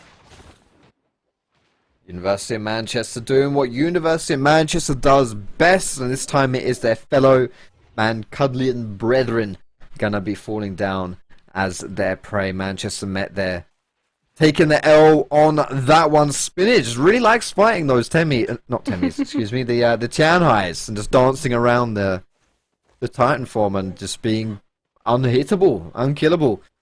And another one for these guys as well. I think as the days gone on, Manchester have looked a little shakier, I will say. But that last play there really was just easy peasy for them, as you do expect from the caliber of these players. Warwick here, though, our second rated team in the University Invitational. So far, these guys have been doing very, very well. Nova and Scrub, the only members left alive, and are by far the best. I think, you know, they're very, very good players. Some of the best players that we have here going through these games as well. As unfortunately, Oxford is going to be eliminated there. Chairsmith does fall down. Lancaster University going to get the kill on that one, but now are running into the University of Manchester. The big boss of the lobby. Can they find the fight? Spinach now just juggling. Oh, it's the Infinite. Oh no, it's just unfair. I mean, he does drop the last juggle. It's not quite the Infinite, but it's definitely one that any Tarka main is going to be very happy with. Any Tarka main will actually tell you. This is why Tarkas love the katana so much. Like, the Infinite is it's just so powerful, so strong. If you can isolate out one of those players and just constantly keep them juggled in the uppercut, and then using the ultimate so that you have that high mobility, catch them before they hit the ground to push them up yet again and again and again. And if the Yodo isn't running the F2, she doesn't really have any way of escaping, because the F2 is the only version of the Vortex Slash where you can actually use under attack. So unfortunately for Lancaster, it's stylish, it's flashy, it's very effective. As you say, unfortunately for them, because they are on the receiving end of that one. No bueno there for those guys. Warwick now finding themselves in a bit of no bueno as well. I believe it is University College London on the heels of Sir Scrub right now. Nova, in the meantime, has fallen as well, so it is just this man on your screen for the University of Warwick trying to survive right now, as UCL is hot on his tails. A bit of University of Manchester coming through as well, and Sir Scrub's done this before. He's led a team that's been on his heels into another team, and then they swapped focus. And he's been able to get away. It's like, have you ever seen the reptiles, like lizards specifically? They have like a decoy tail, right? Like they can just detach their tail, and predators often just like, oh crap, I got him, I've got his tail, and then the rest of the lizard runs away and survives, and then he regrows the tail later. Speaking of things that you got, I think Alan just lost his staff to UCL's Jin Lee, who might now have a legendary weapon in their hands. As it is actually going to be Manchester being kited into UCL by Sir Scrub, as Yodo ultimate comes on through from UCL. Alan trying to tap dodge out of those slashes, isn't able to escape the follow-up. Cicada ultimate gonna actually try and catch on to Jin Lee, but the horizontal charged up click from the longsword is directed back at him off of the counter as he tries to go in with the toothpick into the uppercut, into the horizontal, immediately gonna be batted back by that F2, swaps over to the flamer to be able to counter that. It may stop projectiles, but it doesn't stop that fire tick as Jin Lee having to juggle the ire of two members of Manchester at the moment, as well as keep themselves alive with the zone starting to close up in their back. And we can immediately see the repositioning coming on through as Spinach uses the Talker ultimate and finds another infinite as Jin Lee gets juggled back and forth, finishing off the match and allowing Manchester to come in with another win and in absolute amazing style. Again, there it is, University of Manchester. This time around with all of their members alive, not just the two from the previous game. A few hiccups, I would say, in that one, though. It looked a bit hairy at times, but of course, in the end, Death Axes and the University of Manchester winning NARAKA. It was a good game, though. All in all, we had a lot of action coming through. I think a few teams actually stepped up here. I was quite impressed. This fight here between Durham and Coventry Phoenix was relatively close, a bit of a nail-biter. And that one, of course, University of Manchester still able to do some beautiful things. I think overall, though, I was very impressed specifically by UCL. I think they had a really good showing in this one. They were able to, they played with confidence. They entered one of these Yang realms here and were able to actually beat University of Manchester. We'll ignore the fact it was a 3 versus 1. We'll just leave it at that statement. And yeah, actually able to put down a lot of pain here. Unfortunately for some other teams, not as much success coming through. University of Liverpool, as you're seeing here on your screen, not able to play the sneaky game in this one. They were found out by Warwick. Warwick themselves, though, didn't necessarily have the best showing again at this time around. They are head and shoulders above everyone else not named the University of Manchester, but this time around didn't necessarily get some of those sexy plays that we're used to seeing from them. And I think instead really some other teams stepping up in this one. As a reminder, we did have that kind of 3-team race for 3rd place. I believe it was between De Montfort, Kiel and Lancaster. I could be somewhat wrong there. My memory isn't amazing, but either way, I think out of those 3, we didn't really see a huge amount from any of them, bar maybe Lancaster able to do a few bits and bobs there. Yeah, I mean, I have to agree with you. I think UCL was definitely the team that, aside from University of Manchester, definitely impressed. Like, Jin Lee being able to come through and hold their own against 3 members of Manchester, only really going down to 1 zone corruption tick damage, and 2, the fact that you're caught in exactly what we're seeing on the screen at the moment. This is a different Yodo, however, falling prey to the infinite. It's not quite the full infinite of 100 to 0, but it's definitely the sort of same thing that you can see Spinach has been practicing.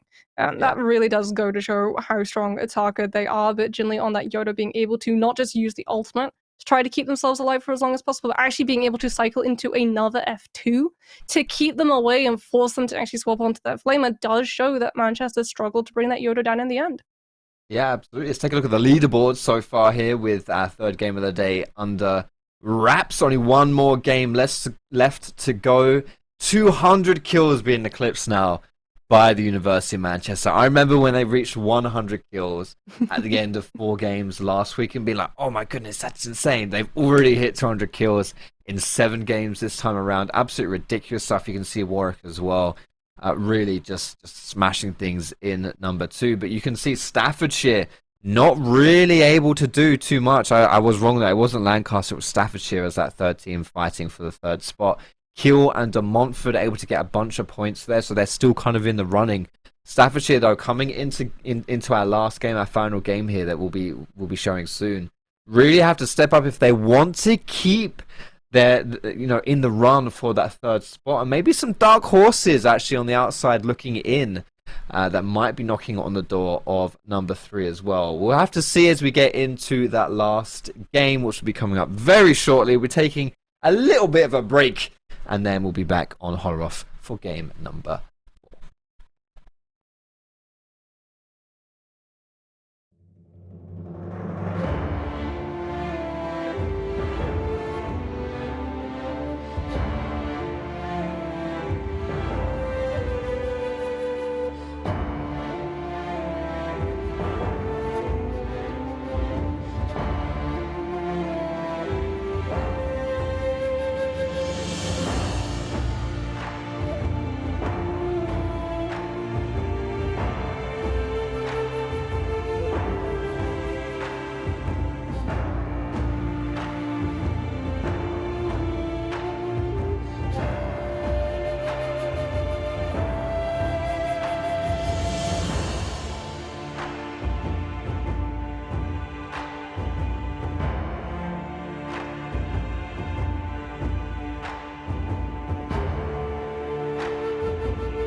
Welcome back for the fourth game today of the NARAKA BLADEPOINT University Invitational. We've had some very, very sexy games come through today already. Some quite exciting things here, and I think the games have kind of evolved as we've gone on, and we've seen a Manchester University, who are very dominant here in the University Invitational, been, shown some signs of weakness, and I think this might just be the game where we see someone cap them off, maybe just a little bit. My name's Sockshop. I'm joined by the wonderful Moxie, and you know what is wonderful outside of this person next to me? Free copies of NARAKA BLADEPOINT and some other goodies that you can get your hands on if you go and take a look in Twitch chat. There's all the information that you could possibly need to join in the giveaway. Free things. Everyone loves free things, right? Moxie, what's the best free thing that you've ever received in your life? What's the best free thing? I won a raffle of a teddy bear, and I was really hyped about it. And then it turns out it was one of those wax dip teddy bears, so it was like scented. And I was like 9 at the time, so I was crushingly disappointed. But until I found out, I was over the moon. Well, there you go. So for a split moment there, if that's not a life lesson for you, then it sort of feels like what Manchester is doing, right? Where you just have like that True. split second where you think, okay, we're beating them, great, we're gonna kill the crew. Oh no, wait, no, she turned around and hit us with the charged up. Like, click on the greatsword and we're all dead. That's kind of been just the storyline of the day. Wax Every single time it feels like teddy bear is the Manchester. great sword. Literally. Nah, I feel that. Potato, That's, potato. yeah. They're just one and the same, aren't they? yeah, essentially. I mean, obviously, it's a very natural, very, very normal comparison to make of a team in NARAKA BLADEPOINT, and I want to see what they're up to in this last game. This will be the final one. No more games after this one for this week until we get to next week with the live finals, where it's really all to play for, to be honest, because you get more points for showing up on the day. Not literally showing up, although literally too, because if you don't show up, you can't compete. But, if you do some good things on LAN, it's worth more than doing things online. So we'll see what the teams can do, as actually getting an advantage here is Lancaster University over Staffordshire. Now, Staffordshire were looking like they were fighting for that third place spot, but kind of disappointed a little bit in our previous game. Fell down a little bit and weren't really that effective, and already here at the start of our last game, again struggling. Not a good start for these guys. If they do want to keep it competitive for that third spot, they're gonna have to step up in this one, and that's not the start they want. I love that Lancaster are actually running Valda as well. So Valda is really kind of like 50-50 because she's so loot dependent, right? Her entire kit is crowd control. Her ultimate can actually cancel out a lot of other heroes' ultimates, things like the Yodo. If she gets caught up in the Never Nightmare after the first slash goes through, she can get caught out by it. She can be really strong as well in cancelling Viper ultimates too when it's charging up. But with the F ability, you can actually lock a player into position. You only get one hit confirmation off of it though. So it's so loot dependent, because if you don't have the loot to back up that one hit confirmation, you really just use it as an escape tool. But already we can actually see Lancaster with the Valda have that pivotal spear. So they're going to be feeling pretty happy with themselves. There's Manchester already going to be feeling pretty happy with themselves. A lot of kills coming on for early for this team as we head over towards Imperial Village before moving back to City of Tang, as Mikasa with that Yodo ultimate just catching onto all of the players below them. Falls a little bit low, tries to grapple away and actually gets caught out by the greatsword off of TXK before they're able to TP away. Didn't use those slashes to try to disengage. Instead, Mikasa, as we've seen Manchester do, uses it to go too aggressively into a fight and will be punished for it. Yeah, it is the first member of University of Manchester to fall right now. It's not the end of the world. They do have those rebirths available if someone from UM can't actually go up there and manually revive them. But a bit of hubris again from the University of Manchester here, showing in last game. Will that be a recurring theme for the rest of this one here on Holoroth?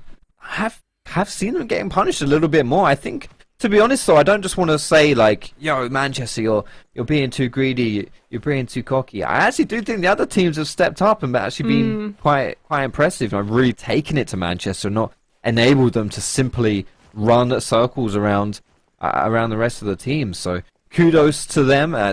Exactly the team you're seeing on your screen right here, University of Liverpool.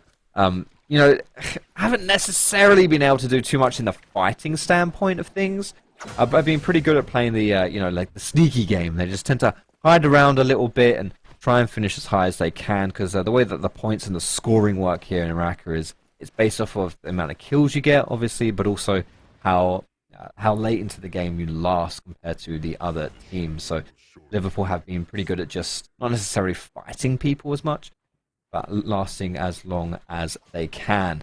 Alan now finding himself up against Crossed Moon from Durham University. Crossed Moon now is going to be in a bit of a pickle, but might be able to. There's potential here for this play. Alan is burning and knocked back, trying to get the shot, and there it is. Good sniper play right there for Alan, bringing Crossed Moon down, and that's going to be him out of there.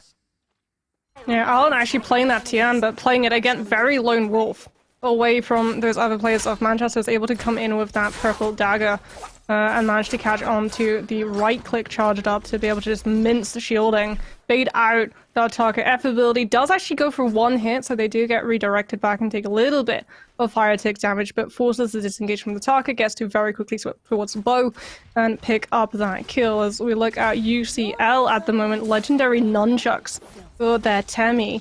Doesn't want to really take this fight, as Jinli has already been able to down TXK. So now it is just going to be repositioned, see if they can run into anyone else. There it is!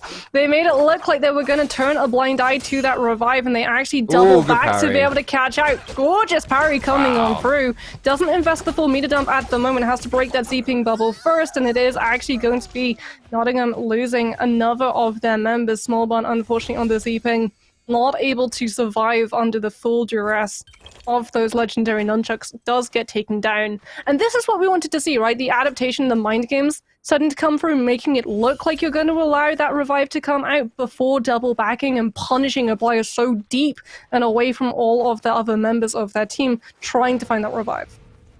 Really nicely done there for UCL, who've absolutely stepped up as this game, or as this day, I should say, has progressed. I was really impressed with them in the previous game, and so far already, you know, they've got 6 kills to their name. Very early days here in game number 4. Keep that pace up there.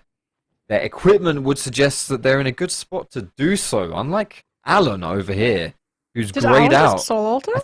I was gonna say, is he just, did he die? Like, I think he may have just lost his loot. I think he just revived through Soul Altar, because he's back on. Yeah, he did. Product's telling us he died. So that is why he is reset back to grey armor and grey weapons, and he has to pick through any of the remainders that's left in Plumed Castle to try to better equip himself. As again, like, that's the worst thing to happen to a monk player, right? Losing all of your loot. Your transformation is going to be so weak if you actually have to opt into it. I'm surprised that Manchester even went for the transform. Like, it just doesn't seem to be in their playstyle, and it's more of a team play type composition that they don't. I mean, they're all going lone wolf, so they're all going by themselves. I don't think they're necessarily playing for the team. As UCL now found a team of their own to fight. It is going to be the Yoto Ultimate with a legendary weapon burning through their opponents. There is the University of Warwick as their victims. Warwick as well, no easy competition there. Our second place team overall right now in our 7 games that we've played so far. And pretty much head and shoulders in that second spot as well, above everyone else. Obviously not named University of Manchester. Very nicely done there from UCL, finding a very worthy victim, as they're going to find some more as Nova as well. Looks like he's going to fall too, and when he does, he'll be dropping that legendary weapon in case UCL wants it. But I mean, they're very kitted out themselves, to be honest. I'm not sure they necessarily need anything else from any of these bad guys. But they're going to be picking up a few bits and bobs here as they skirt out of danger, out of this circle, and continue their rampage. 8 kills to their name now in total. Pretty early on. Very impressive stuff right there for these guys. Oh, there it is. Legendary Katana is actually going to be dropped for loser on that Temi. As we can see, Jinli just using that longsword movement tech, horizontal slash into shift, to keep your movement a little bit faster, a little bit harder to be able to pin down. So if you do use those blue focuses, you don't have to worry about being grapple cancelled, but unfortunately the light attack doesn't allow that. As we are going to be moving over to Oxford at the moment, who are taking a fight. Have to be very careful they don't run into that snowstorm, as you can see the chill starting to grow. Once it eclipses 50%, they're going to lose alt focus pretty quickly, as they have been able to down Salt for the side of Loughborough in the middle of that Kurumi ultimate. Unfortunately not able to keep themselves alive under the focus of 3 full players, 1 versus 3. And we are actually seeing Bainsworth as well being dropped, not quite in this part of the map, as Oxford start to try to push in to some little bit heavier loot tier areas. Definitely wanting to kit Charles Smith up. The problem for them is that they're running both the Viper, the Yui, and the Tien, and all of those are heroes which are so reliant with your ultimate actually pulling through on the loot. The Viper has to be tanky enough with her armor to be able to sustain and survive long enough for the charge up to come on out, and then both the Monk and the Yui need it so that they can actually have that skill coming through for their ultimates. There's one for it. Wow. Unfortunately, losing another player. Nom goes down once again. It is just going to be Sir Scrub. And that's definitely been a criticism, I feel, for this team for the entirety of the day. A lot of the time, it does feel like Warwick are just playing with that sort of solo player mentality, right? Sir Scrub just survives for as long as possible, very similar to El Meow. As we actually move over to Salvation Podium, one team has been able to solve the puzzle, put all of those statues into facing the correct direction, and they will be able to pick up anything inside of that box, as well as keep control of those 2 jousting ballistas on the opposing ends of the platform. Very nicely done right here as well, getting extra loot there for Lancaster. They'll be happy about that one. Is now as well Durham able to bring the pain over to Warwick, as we just saw. I think it's fair to say, from my perspective as well, this is another team that stepped up very nicely, especially in these last few games. Week 1 was not particularly good for these guys. Nothing too impactful, nothing too impressive happening. But this time around, it feels like we're seeing a lot of them. I always feel like, you know, when the observers when you're seeing a lot of someone, because the observers are like showing you them, it's because they're doing things a lot, right? There's a lot of action around them, and I like to see that. You know, I like to see teams that have the confidence to take these fights, get themselves involved in the action. Especially Durham specifically, they're a two-man squad. They don't have a third player. They literally only have 2 people. They've already got themselves 3 kills. Honestly, all things considered, they should be very, very happy with how they've been playing this one out. I think they're exceeding expectations for sure. In trios, when you're only a duo, otherwise that would be a very unfortunate position to find yourself in. As my goodness, look how shiny and golden this UCL weapon loadout is. It's absolutely mental. They hurt, and I'm very excited to see if this is the team that can bring it to Manchester, especially with this kind of loadout. I want to see that clash, man. I want to see the University of Manchester UCL clash. I've got a feeling in this game that's where it's gonna be. Oh no, not again, Fox. How often have we seen the red armor? Not on Holoroth? This is the second time. How is it that in the full season of Pro League 2 that we did not see a single red armor drop for like a month and a half, and then in the span of a week we've seen it in the NSC NARAKA BLADEPOINT Invitational twice? And University of Manchester, the team running the Monk, solved the puzzle, picked up the red armor, placed it upon Alan's shoulders, and instead of having 5 blocks of armor, he's going to have 6 feet of breakthrough. As at the moment, Mikasa turns it around. That's the great sword strength! Clang against it, and you only empower its secondary strike, as there's the Yoda ultimate to try to finish off Chick Vic, who just gets juggled between every single slash and the stagger frame that it locks you into. As Manchester looking extremely strong, but on the other side, Spinach, separated from the pack. Once again, Manchester going for the lone wolf playstyle, going to be punished and losing one of those members pretty far away from resurrection capability as well. The revive potentially not going to be on time for that cannon. It might just have to be another visit to the soul altar for the team. You can see as well, Manchester sometimes getting a little bit greedy. It works out, sometimes it works out not so well. This time around, Spinach is the loser in this one. Mikasa, though, being that winner. Like, whenever you can fight Greatsword in small chokes, it's absolutely ridiculous. Like, so powerful. As now we're seeing here Lancaster University trying to turn this fight around. The Valda coming through with all that beautiful wateriness. I think against the Montfort University, it looks like Montfort are able to pick this one up for now as Kiel comes through with that third party. Hydro is absolutely screwed there, gets stunned, cannot run away.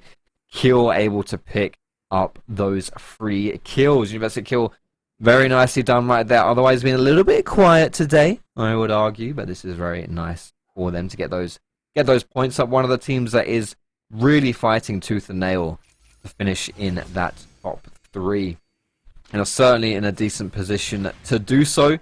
And so far, with 7 kills to their name, it's not too bad at all. It's only give you a decent amount of points with their competition. Obviously looking to do similar things and get those kills up. I think these guys have to really come into this game treating it like, I don't want to say a playoff game, because that's doesn't really make sense in the context of a tournament setting. But you know what I mean when I say that, right? This is a serious game. This is an important one here because it's all up. These guys can very easily finish in that top 3, and there's a prize pool, there's a cash prize pool available for them as well. They do need to be taking all these games pretty seriously at this point. And so far here, really good stuff here for Kiel. Yeah, I'd say critical is probably the wording for it. It's definitely going to be a very impactful game in terms of the leaderboard. Something else that's probably going to be impactful is that we have another Gate of Yang starting to spawn across this map. Manchester, we do know, lost one of their players. Spinach, I don't believe, was able to get revived in time, so they are going to have to find one of those rebuff charms, as it is going to be Warwick. So Scrub, emboldened by that legendary armor, going in with those blue nunchucks, going to actually bait that Viper ultimate as they come in with the counter Matari ultimate, immediately breaking line of sight. And here's the thing with Matari, you can still attack when you're stealthed, so it's going to be so hard to be able to predict where exactly Sir Scrub pops up from, as we're actually going to see Charles Smith for Oxford coming in on that transformation for the Tian, trying to just use it to zone out these members of Warwick. Sir Scrub, forced to navigate away, has actually been able to deny the kill from the Matari, as Nom, unfortunately, thrown to the wolves, left behind, taking a lot of fire, does go down. Sir Scrub swapping over to that musket to try and chip that monk's health from afar. Transformation's going to run on out, so Scrub now going to try and look to come on back, but the Yui ultimate to try and cover when that monk comes through, runs out at the worst possible time. Oxford going to lose their Yui, and so Scrub not done. Now pushing on forward to make sure that they don't double back, as maybe Nova is going to be able to get to Norm's body and get that revive off in time, but no, the Wushan time's out. What I love about this fight here as well was Durham University kind of just playing scavenger right there. It was mostly, that 2-team fight right there involving Warwick. You could see Durham just kind of hanging about on the sidelines because only 2 members, right? They've only got 2 players, so that's exactly the type of fight they want to take if they want to try and get a little something out of these engages. They lose Cursed Moon, as University of Manchester sees Durham sticking around, and they're able to isolate out one of those 2 members, leaving that body to try and bait the second, as Spinach has actually been brought back. Oh, no one said it'll be easy for Durham, and unfortunately, Cursed Moon is donezo. Still got his friend Wicket just knocking about. Might just be going into that kind of stealthy, tactical style now, and that it's just 1 player alive for him. His team try and finish as high as they can, because they did get some kills. That multiplier will be useful, will be impactful, as UCL here, University College London, doing some pain as well. Salford are going to be their victims in that play, as we're seeing kill now with Hawkeye. He's shooting his own teammate. They're just pissing about. Never mind, sorry, I was swept up in the moment, and they're just they're just mucking about, having a good old time. And just firing that repeater crossbow against his teammate. Pretty good weapons though, oh my goodness. These guys got double legendary weapons here. He's got epic armor for the rest of his team too. A lot of good stuff coming through. As Kiel looking to have an impactful, it's a critical, as you mentioned, game for these guys here if they do want to try and really cement themselves in that top 3 coming into our final weekend, next weekend in the LAN event. Well, University of Manchester have found Warwick as we're actually seeing Mikasa battling Nova. Spinach taking Nomi as Warwick Scrub is trying now to come in for that peel and run against Mikasa as well. Nom falling extremely low. Spinach actually going on that Justina for the freeze form to make sure that they can find that reset on their shields. Has been able to break through Nom's health bar, and unfortunately once again that Wushan is going to go down to the katana coming on through. UCL, however, coming in potentially for that third party, seeing that there's a moment that they can try and punish University of Manchester. They don't know that it's Manchester, remember, they don't see the nameplates. What they see is a team that might be vulnerable as the Viper ultimate comes on through. Loser dropping that Temi ultimate to try to make sure even when the stun hits, everyone is so far away, and that slow means that there is no capitalization off of the stun from the Viper side, and it works. UCL survive the Viper ultimate because of Loser's play, and now they can come in with the greatsword, but there's the monk grab. It's an absolute snipe onto Loser's side, but it picks the Temi up, and it does enough damage as a result on the double slam to find one kill, as Alan now starting to move on forward. Spinach already a little bit further afield, trying to catch on to the retreating back of that Temi. They know the ultimate isn't going to be there. The Zephyrs have already been popped. The greatsword, so good in a team environment, it's hampering his movement, and Loser goes down. It's just going to be Jin Lee for UCL at the moment, trying to keep themselves alive, as Manchester have spotted Keel now, and it's the Viper that falls under prey. Hawksy pushed up into that uppercut, takes a lot of damage, tries to just keep themselves on the move so that they don't get grapple locked and can book it up into that tree to find that reset, as Keel will be able to keep their hopes alive, but Manchester might just have run over UCL's. Jin Lee trying to double back. Loser has been picked up. They're looting through the body of Spinach, but unfortunately for them, the Zeeping has timed out. It is going to have to be a trip to the Salt Altar if they want to find their full 3 members. The thing is, they can do the same to Manchester. They can use the body of Spinach to bait this team into trying to backtrack and pick their member up, or they can just keep them at arm's length and make sure that at least the other opponent is reduced to a 2v2 state as well. I think especially considering Manchester's composition with the Tianhai, if you can keep the members low and not have even a 2v2 instead of it being a 3v3, I think it works out in your favor compositionally speaking. Having said that, though, of course, if the monk comes through and tries to claim an area as his own to pick up his friends in Spinach, then there's not too much you can do about that. Sir Scrub now looking for the engage on a Salford, is going to kill HO2. He falls down. There was another person there. I couldn't quite see who it was getting involved in that fight. It's just Alan for Manchester. It is. It's all by himself. He's got the red armor, which is beautiful stuff, but no Mikasa, no Spinach, no friends. Does look pretty. I mean, I have to say, the white health bar with the red armor, with his like white robe, like red undergarment, I'm really feeling this. Do you know what I mean? Plus, like the legendary weapon with the legendary accents of his crowns. Do you know? Like, I feel like he's done good here. Like, if this was the drip is good. The drip is fresh. He's fresh AF right now, and I do appreciate that a lot. We'll see whether the fresh dripness is able to carry him to a victory here, because you have to think honestly when it's just him. I know it's University of Manchester, and we do expect subhuman miraculous things from them. It's going to be exceptionally difficult. Jin Lee now tagged by the Viper in her ulti. Uses the TP to dodge the Viper stun. That was insane. That was absolutely ridiculous. Jin Lee, what a ridiculous, disgusting play that was. But is it enough to carry you through here the rest of this fight? He does have Loser knocking about as well, and it is going to be Hawkeye falls, the Mac falls as well. My goodness. Jin Lee with an incredible solo play right there to escape the stun from Viper may just have saved the fight, and as alongside it, UCL in general too. My goodness.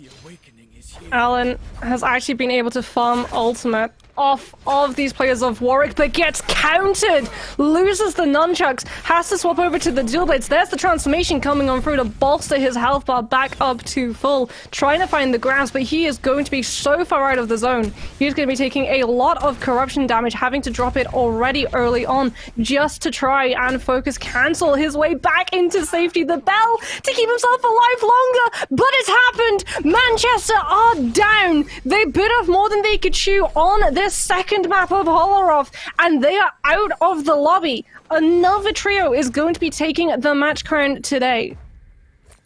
And there it is. I said it. I could feel it in game number 4 that we were going to have a different winner here. I thought it was time. It was Manchester's time to step down a little bit, and there it is. It happened.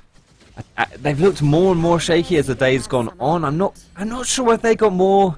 I don't want to say disrespectful, but like maybe more cocky. Pushing the limit, I think, is probably how it goes. Like, for this team, they're already above 200 kills. It's very much just about testing the limit and seeing how far you can push these other players around you so that when we do hit that land stage, you know when to toe the line. Sure. I think that's a very good point as well. Like, land stage as well is worth more points, so if you are gonna... Wait, is this happening? It's the Blood Ripper! Is this literally happening? How is it that in the past week we've seen 2 drops of the red armor and a Blood Ripper in a Mora's Blessing? What is going on with the drop rates? These are supposed to be rare.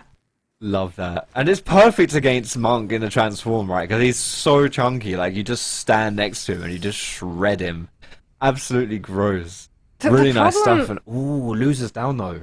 Yeah, that is the problem. UCL, off of trying to get on top of that Morris Blessing, loser. And as a result, it is just going to be Jinli with that Blood Ripper running into Ashavi, who is going to just get absolutely shredded. Was trying to keep themselves to be a little bit of a smaller, less noticeable target, but Jinli, trying to find themselves a safe spot, actually runs in to occupied space and is still able to win the duel as UCL's loser is going to time out. Jinli coming in with that Blood Ripper might throw a spanner into the works of this team from Warwick, who with that red armor on Scrub sides and the legendary nunchucks are looking to lock this Yoda down. Wuchen TP to escape any answering impact from the Blood Ripper that could have come back on through. Jinli still holding on to the Yoda ultimate, though. If they get Stagger Lock, they are going to be able to drop the F2 to find that reset. It's going to immediately block all of the ranged projectiles, but here's the nunchuck full meter dump! Immediately minces through Jinli, pushes them into the stagger animation. They get downed, and they're not able to escape with the ultimate. They get caught out. Warwick looking like they're going to be able to take this lobby. There it is again, absolutely. It's 2v2 at this point here. Warwick, I've been a little bit critical of them, and I have to say, I'm eating my words on this. I'm eating crow. Warwick really stepping up here in game number 4. Sir Scrub specifically, absolutely just dominating these guys right now. That red armor as well with the legendary weapons makes it exceptionally difficult for anyone to challenge this right here. He's got Nom by his side as well. Salford trying to do their best to compete in this one here, but it's going to be very difficult for Kirby to swallow anything up right now, as I believe he gets parried there. Maybe the way he's going to be in a lot of trouble. He is trying his best. He's popped the ulti on the Taka, the blackout. He's just running away, trying to buy some time, seeing what he can do, but time's the only thing he's got. He definitely can't hide, and he's run out of time as well. Nom and Scrub both wailing down on Kirby. Kirby is almost gonna fall. Not just yet. He's still alive for a little bit, but there it is. Kirby goes down, and it is the University of Warwick taking the win in our last game today. We said that this is a team that definitely have players that can impress. They've had expertise and experience in the game, and you can see the fact that they know that Jinli has one of those Blood Rippers. So what do? They bait the forward trajectory from it. So when you use a Blood Ripper, you actually get forced into the direction that you're charging ahead, and it has a little bit of a kickback to it as well. So when you actually get caught in that charge moment and you use the Wuchen TP to immediately escape, you can catch the Yoda before they're able to reset, and that sets up for the full meter dump on the nunchuck, which is a gold focus attack, which means you can't counter it. No parry available. Fully eviscerates Jinli's health, gets them caught in that thrown to stagger animation, so they're not even able to drop the F2 or the ultimate to be able to reposition and look for a recovery. They just get absolutely shredded in seconds, and the massive heel turn for Warwick to be able to turn that fight around was the fact that they were able to take the kill onto Alan and pick up that red armor to just allow Sir Scrub not just the legendary nunchucks, but the health bar to get as aggressive as this player wanted to go. Yeah, I have to say as well, like the fact that we found red armor and it was exchanged hands was from Manchester as well. Manchester had it and they lost it. That was a double surprise. The fact you're finding it in the first place was was enough of a surprise in and of itself. But really, really huge props here to Warwick. Finally, I think kind of living up to the expectations I had of them coming into today. Obviously, they're still in second place and you know, miles ahead of anyone who might be challenging third. So it's not like I want to say they've certainly not been bad by any stretch of the imagination. But looking from week one, these guys were really, really solid, and I was expecting maybe just a little bit more from them, and they certainly delivered that in this final game here. Really, really impressive stuff. As you mentioned, capped off here by that kill onto Alan. Was unable to really find his footing here and to get away. He was the last member from the University of Manchester in that situation. I want to see how Manchester plays next weekend in the live finals here on LAN, because I think, you know, they have kind of been just having a bit of fun, limit testing a little bit, and whether they decide to take it a little bit more seriously next weekend. But they have built up such a lead for themselves that I think at this point you're really going to have like a big upset coming through from the likes of Warwick, maybe even UCL, who I've been, you know, I think in this last game was fantastic as well too. But I still think it's going to be interesting coming into next week, and we're going to have some really, really interesting games coming through. But big congratulations here for the last game today for University of Warwick. Let's take a quick look at what the results were from today overall. Of course, no surprise, I imagine, here for University of Manchester coming in first place, but Warwick almost hitting 100 kills after today's games as well. And still, that third place, I think, is pretty... you know, it's pretty up for grabs. You got Killed and Montford very close together in that one. But even if Staffordshire are not quite as close as they were a few games ago, you know, if you got Salford, Lancaster, and University College London, who have really turned it around today specifically, any one of these teams can threaten for that third spot. You know, we've got a lot of teams that are competing for that top three. Yeah, and I mean, again, we're going to have another week between now and that LAN event on the 4th as well, so there is time for these players to be able to practice. I know a lot of them are actually scrimming ranked together as well, so they can build that synergy and work out how they want their composition to play into going into competitive environments, because we're seeing, right, yeah, Manchester are obviously number one at the moment, Warwick sitting very snugly in that second spot, but that third position is very hotly contested, and you look at week one of some of those teams who are contesting for that third place, and you compare their performance then to now, UCL definitely being one of those standouts in terms of the leaps and bounds of improvement that they've taken. I'm really looking forward to how these players are going to take these next 7 days to be able to learn more about the game, flesh out the compositions that they're going to be able to run into, and really get to grips and field something a lot stronger than we've seen for these 2 weeks. Yeah, and just as a reminder as well, with the prize pools that are coming through here, the difference between finishing third and finishing fifth, which is only two spots right in the leaderboard, it's double the money. Like, you get 300 quid for finishing in fifth, and 600 for finishing in third. So it's a big deal. It might not be a lot on the leaderboard, but as far as your actual takeaways go, it means a lot, you know, and these players looking to get their hands on as much as they can. And as a reminder, if you want to get your hands on a few cheeky little things as well, there are some giveaways coming through in the Twitch chat. Your last opportunity to enter those as well. We've still got 5 more winners to pull through. You get a NARAKA game. They've just been drawn. I'm being told that's not a thing, so let's ignore everything that we're talking about here and instead congratulate the people that have won those things, because that's what I was going to say originally anyway. Thank you so much for watching today, Moxie. It's been a pleasure. I'm looking forward to seeing you next week and getting the finals at the LAN under wraps as well. You guys watching at home too, thank you so much for watching. Hopefully we get to see some of you next weekend up in Salford live. But thank you so much for watching, guys. We'll see you all again next week. Bye-bye.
morning, crack student gamers, and welcome to the British University Esport Championship Spring 2022. It's been a long time coming, and we're now live from Insomnia.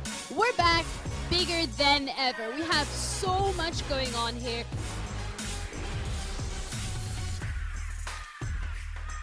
It's a place for all competitive gamers to come along. Even if you're not amazing, you can still take part, which is really nice, and you meet so many different students from different unis. It's just really nice, like a fun place to be.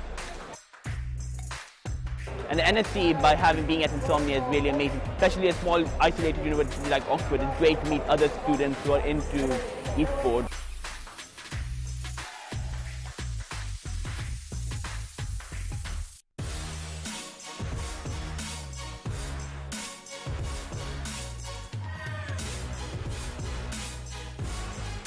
So we've got a spectator area where the student communities come and they're meeting up for the first time in probably 2 years, getting to watch the finals, and then we've also got the teams on stage playing against each other. And then also we've got a student LAN as well, as kind of like a mini LAN in a wider bring your own computer over the weekend.